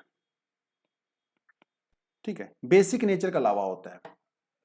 getting this point? Basic level का मतलब ये होता है कि इसके जो स्लोप होगा वो जेंटल स्लोप होता है, तो इसकी हॉरिजॉन्टल जो स्प्रेड है ना वो बहुत ज्यादा होता है। इसका मतलब ये है, तो ये होते हैं दोस्तों शील्ड वोल्केनो। शील्ड वोल्केनो दुनिया में सबसे लार्जेस्ट वोल्केनो माने जाते हैं। इसके एग्जांपल है जैसे हवाईयन आइलैंड जो अमेरिका में पाए जाते हैं, हवाईयन, तो ये आपका जो है शील्ड वोल्केनो है। अगर आप इसको ऊपर की तरफ से देखते हो ना तो आपको ऐसा लगता है कोई जो पुराने सोल्जर होते थे ना जो ऐसे ढाल रखते थे अपने हाथ में जब युद्ध के लिए जाते थे, तो ढाल, ये ढाल के जैसा लगता है, इसलिए इसको शील्ड वोल्केनो कहा जाता है। ठीक है, शील्ड वोल्केनो कहा जाता है। तो ये ज्यादातर जो है बेसोल्ट के बने होते हैं। बेसोल्ट आपको पता है कि वो बेसिक लावा होता है, इसके अंदर सिलिका कंटेंट कम होता है, इसकी जो विस्कोसिटी होती है काफी ज्यादा होती है, इसलिए हॉरिजॉन्टली ज्यादा स्प्रेड करता है ना, काफी फ्लूइड होता है, it is very very fluid. थोड़ा सा आपको समझना पड़ेगा। और इसके जो काफी ज्यादा स्टीप नहीं होता है बेसिकली, और लो एक्सप्लोजिविटी होती है, मतलब ज्यादा एक्सप्लोजन नहीं होता, ऑलरेडी मैंने आपको बता चुका हूं। एक होते हैं आपके पास कंपोजिट वोल्केनोस। कंपोजिट वोल्केनो के अंदर जो मैग्मा की प्रॉपर्टी होती है दोस्तों वो होती है एसिडिक इन नेचर। तो एसिडिक होगा तो क्या होगा, it is very less viscous, it is more viscous, बहुत गाढ़ा होता है। उस गाढ़े होने की वजह से एक तो इसकी जो स्टीप होते हैं, बहुत स्लोप जो है स्टीप होता है, और एक्सप्लोजिव नेचर का होता है। इसके अंदर जो है ना वो वाटर कंटेंट भी ज्यादा होता है जब ये नीचे से आता है, और कई बार उस वाटर कंटेंट की वजह से इसके अंदर जो है ब्लास्ट भी हो जाता है। ठीक है, अब ब्लास्ट भी हो जाता है, और उस ब्लास्ट होने की वजह से कई बार इसकी जो चोटी होती है, मतलब दिखा देता हूं आपको, अलग से मैंने बनाया तो था यहाँ पे, हाँ। तो कई बार क्या होता है ना, ये जैसे मान लो इसके ऊपर ब्लास्ट हो गया, तो इस ब्लास्ट की वजह से कई बार इसका जो ऊपर वाला टॉप होता है ना वो उड़ जाता है, ब्लास्ट इतना फास्ट होता है, और उसकी वजह से यहाँ पे एक लेक क्रिएट हो जाती है जिसे कहा जाता है क्रेटर लेक। बाद में से पानी वानी भर जाता है तो ये क्रेटर जैसे दिखा रखा है यहाँ पे, क्रेटर लेक का टाइप है, इस तरह का बन जाता है। ठीक है, हालांकि ये क्रेटर नहीं है लेकिन उसकी शेप भी कुछ कुछ इसी जैसे होती है, तो ऐसे काल्डेरा है।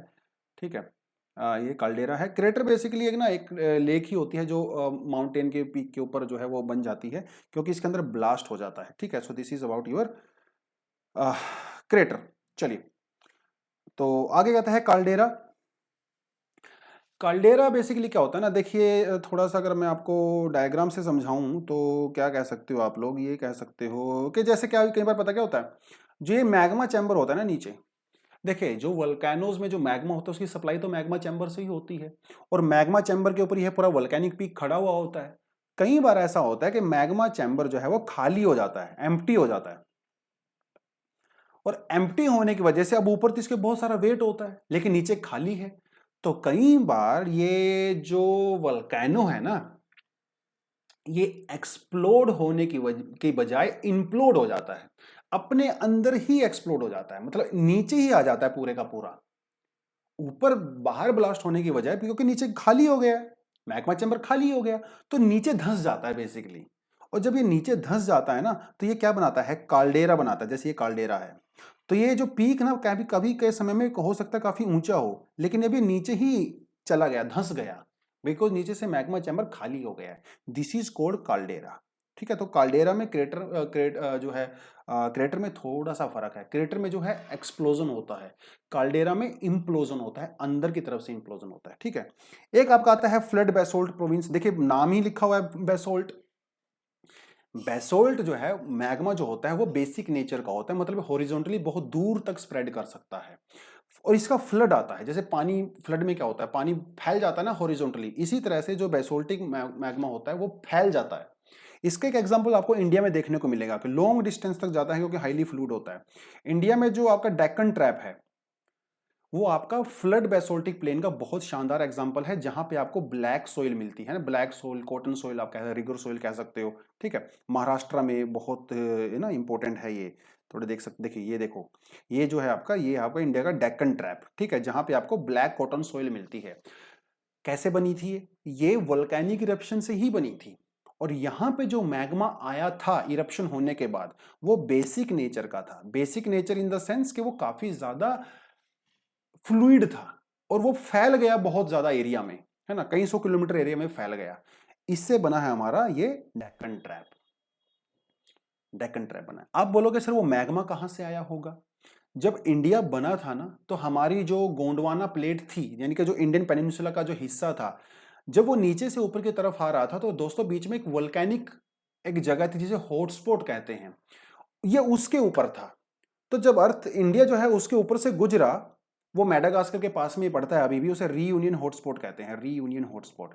तो जब रीयूनियन हॉटस्पॉट के ऊपर से इंडियन पेनिनसुला पास कर रहा था, तो उस रीयूनियन हॉटस्पॉट से बहुत सारा मैग्मा वो फैल गया, और इंडिया तो अब पेनिनसुला प्लेट तो आगे चली गई, रीयूनियन हॉटस्पॉट बेचारा आज भी वहीं पे खड़ा हुआ है।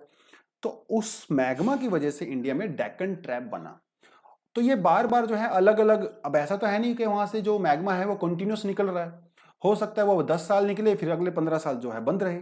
तो जितनी बार भी वो हुआ उतनी बार वहां पे अलग अलग लेयर्स बन गई, जिसकी वजह से वहां पे जो है इस तरह का स्ट्रक्चर आपको देखने को मिलता है, लेयर्ड स्ट्रक्चर देखने को मिलता है मैग्मा का। ठीक है, इसे ही आप लोग डेक्कन ट्रैप कह सकते हो।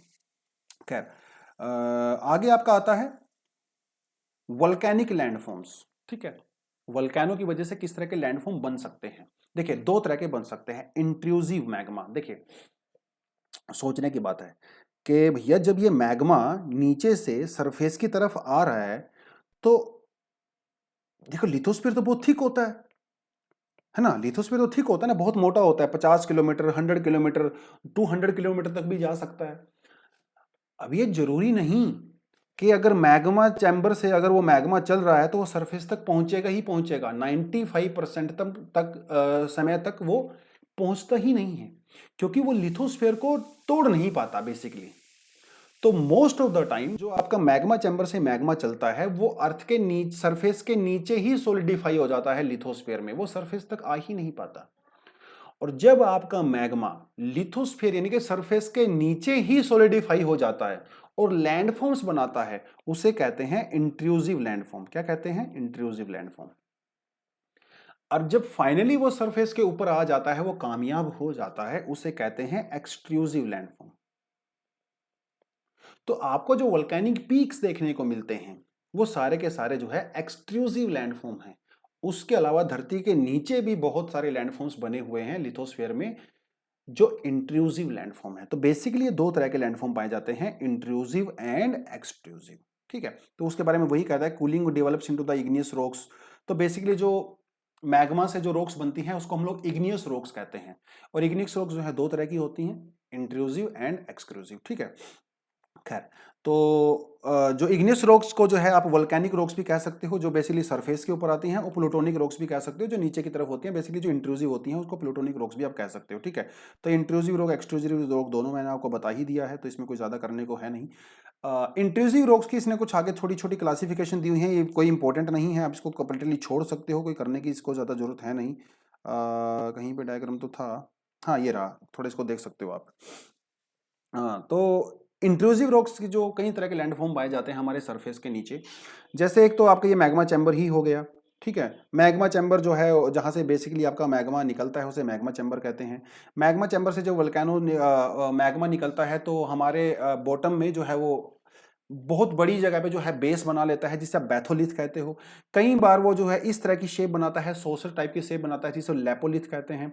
और इस तरह के जो जो इस तरह के जो वर्टिकल वेंट होते हैं, छोटे छोटे पाइप्स होते हैं, इसे हम लोग डाइक कहते हैं। हॉरिजॉन्टल जो पाइप होते हैं इस तरह के, इसे हम लोग सिल्स कहते हैं। क्या कहते हैं? सिल्स। तो डाइक हो गया वर्टिकल, हॉरिजॉन्टल हो गया आपका सिल्स। ठीक है, और इस तरह के जो थोड़ा सा पीक्स टाइप के बनाता है डोम शेप के, ठीक है, डोम डोम शेप बोलते हैं इसको, इसे कहते हैं लेकोलिथ। ठीक है, डोम शेप को कहते हैं लेकोलिथ। और जो उल्टा डोम होता है, ये देखिए ये उल्टा डोम है। ठीक है, यहाँ पे उल्टे डोम को कहते हैं लोपोलिथ। तो हल्का फुल्का याद रखना है, कोई एग्जाम के लिए इंपॉर्टेंट नहीं है, कोई नहीं पूछता। ठीक है, तो ये आपका बैथोलिथ हो गया, डाइक्स हो गया, सील हो गया, लेपोलिथ हो गया, लेकोलिथ हो गया। ठीक है, हालांकि इसका डायग्राम इसने दिया हुआ है लेकिन बहुत साफ सुथरा डायग्राम नहीं है, तो कोई ज्यादा समझ में आता नहीं है यहाँ पे। तो जो सबसे नीचे होता है, जो सबसे बड़ा होता है, दैट इज कॉल्ड बैथोलिथ। जो आपका हॉरिजॉन्टल होता है इसे कहते हैं सील्स, जो वर्टिकल होता है इसे कहते हैं डाइक्स, फिर ये आपका जो डोम शेप का होता है इसे कहते हैं लेकोलिथ, फिर आपका एक हो गया लेपोलिथ। ठीक है, छोटे छोटे लैंडफॉर्म होते हैं, ये सब इंट्रूसिव लैंडफॉर्म्स होते हैं। ठीक है, और यहाँ पे आप देख सकते हो ये आपका जो है सिंडर कोन है, ऐश कोन है, कंपोजिट वोल्केनो है, इस तरह का देख सकते हो आप। ठीक है, तो अलग अलग चीज़ें जो है इसने यहाँ पे दिया हुआ है, हल्का फुल्का देख सकते हो, लेकिन आई वुड रिकमेंड कि आप इसको जीसी लियोंग से पढ़ो, तो थोड़ा एक्स्ट्रा डिटेलिंग दिया हुआ है। लेकिन एक चीज़ मैं वो सजेस्ट कर सकता हूँ, थोड़ा आप इसको गूगल भी कर सकते हो, अपने सेल्फ नोट्स बना सकते हो, और आपकी जो 11th स्टैंडर्ड की एनसीईआरटी वाली जो बुक है उसके अंदर ही आप उसके जो A4 पेज में बनाइए और अपने सेल्फ नोट्स को उसके अंदर आप जो है इंसर्ट कर दीजिए, तो आपके प्रॉपर नोट्स यहाँ पे तैयार हो जाएंगे about volcanic eruptions and all that. ठीक है, तो यहाँ पे इस चैप्टर के अंदर तो हम लोग इतना ही करेंगे, जो चीज़ें मैंने आपको बताई हैं वो सब यहाँ पे लिखा हुआ, डाइक्स क्या है, सिल्स क्या है, लेपोलिथ, लेकोलिथ, फैकोलिथ, सब फालतू की चीज़ें हैं, कुछ नहीं है यहाँ पे। चलिए, सो इस चैप्टर के अंदर तो इतना ही था। आई होप आपको ये चैप्टर समझ में आया होगा। अगले चैप्टर में हम लोग क्या करने वाले हैं देख लेते हैं एक बार। अगले चैप्टर में हम पढ़ेंगे distribution of the oceans and continents. बहुत इंटरेस्टिंग चैप्टर होने वाला है, क्योंकि यहाँ पे बहुत सारी थियरीज के बारे में हम पढ़ेंगे, मजा आने वाला है। सो अगले चैप्टर तक आप वेट कर लीजिए, तब तक आप अपनी एनसीईआरटी ओपन कीजिए, वहां पे पढ़िए, समझिए, फिर आप इस लेक्चर को देखिए, ज्यादा आपको आउटपुट मिलेगा। ठीक है, यही मैं आपको बार बार बोल रहा हूं, पहले अपनी एनसीईआरटी को पढ़िए, फिर एनसीईआरटी पे आइए, यहाँ पे आइए। ठीक है, so that is going to be more beneficial for you. चलिए, that is all for the day. Thank you very much, all the best, जय हिंद।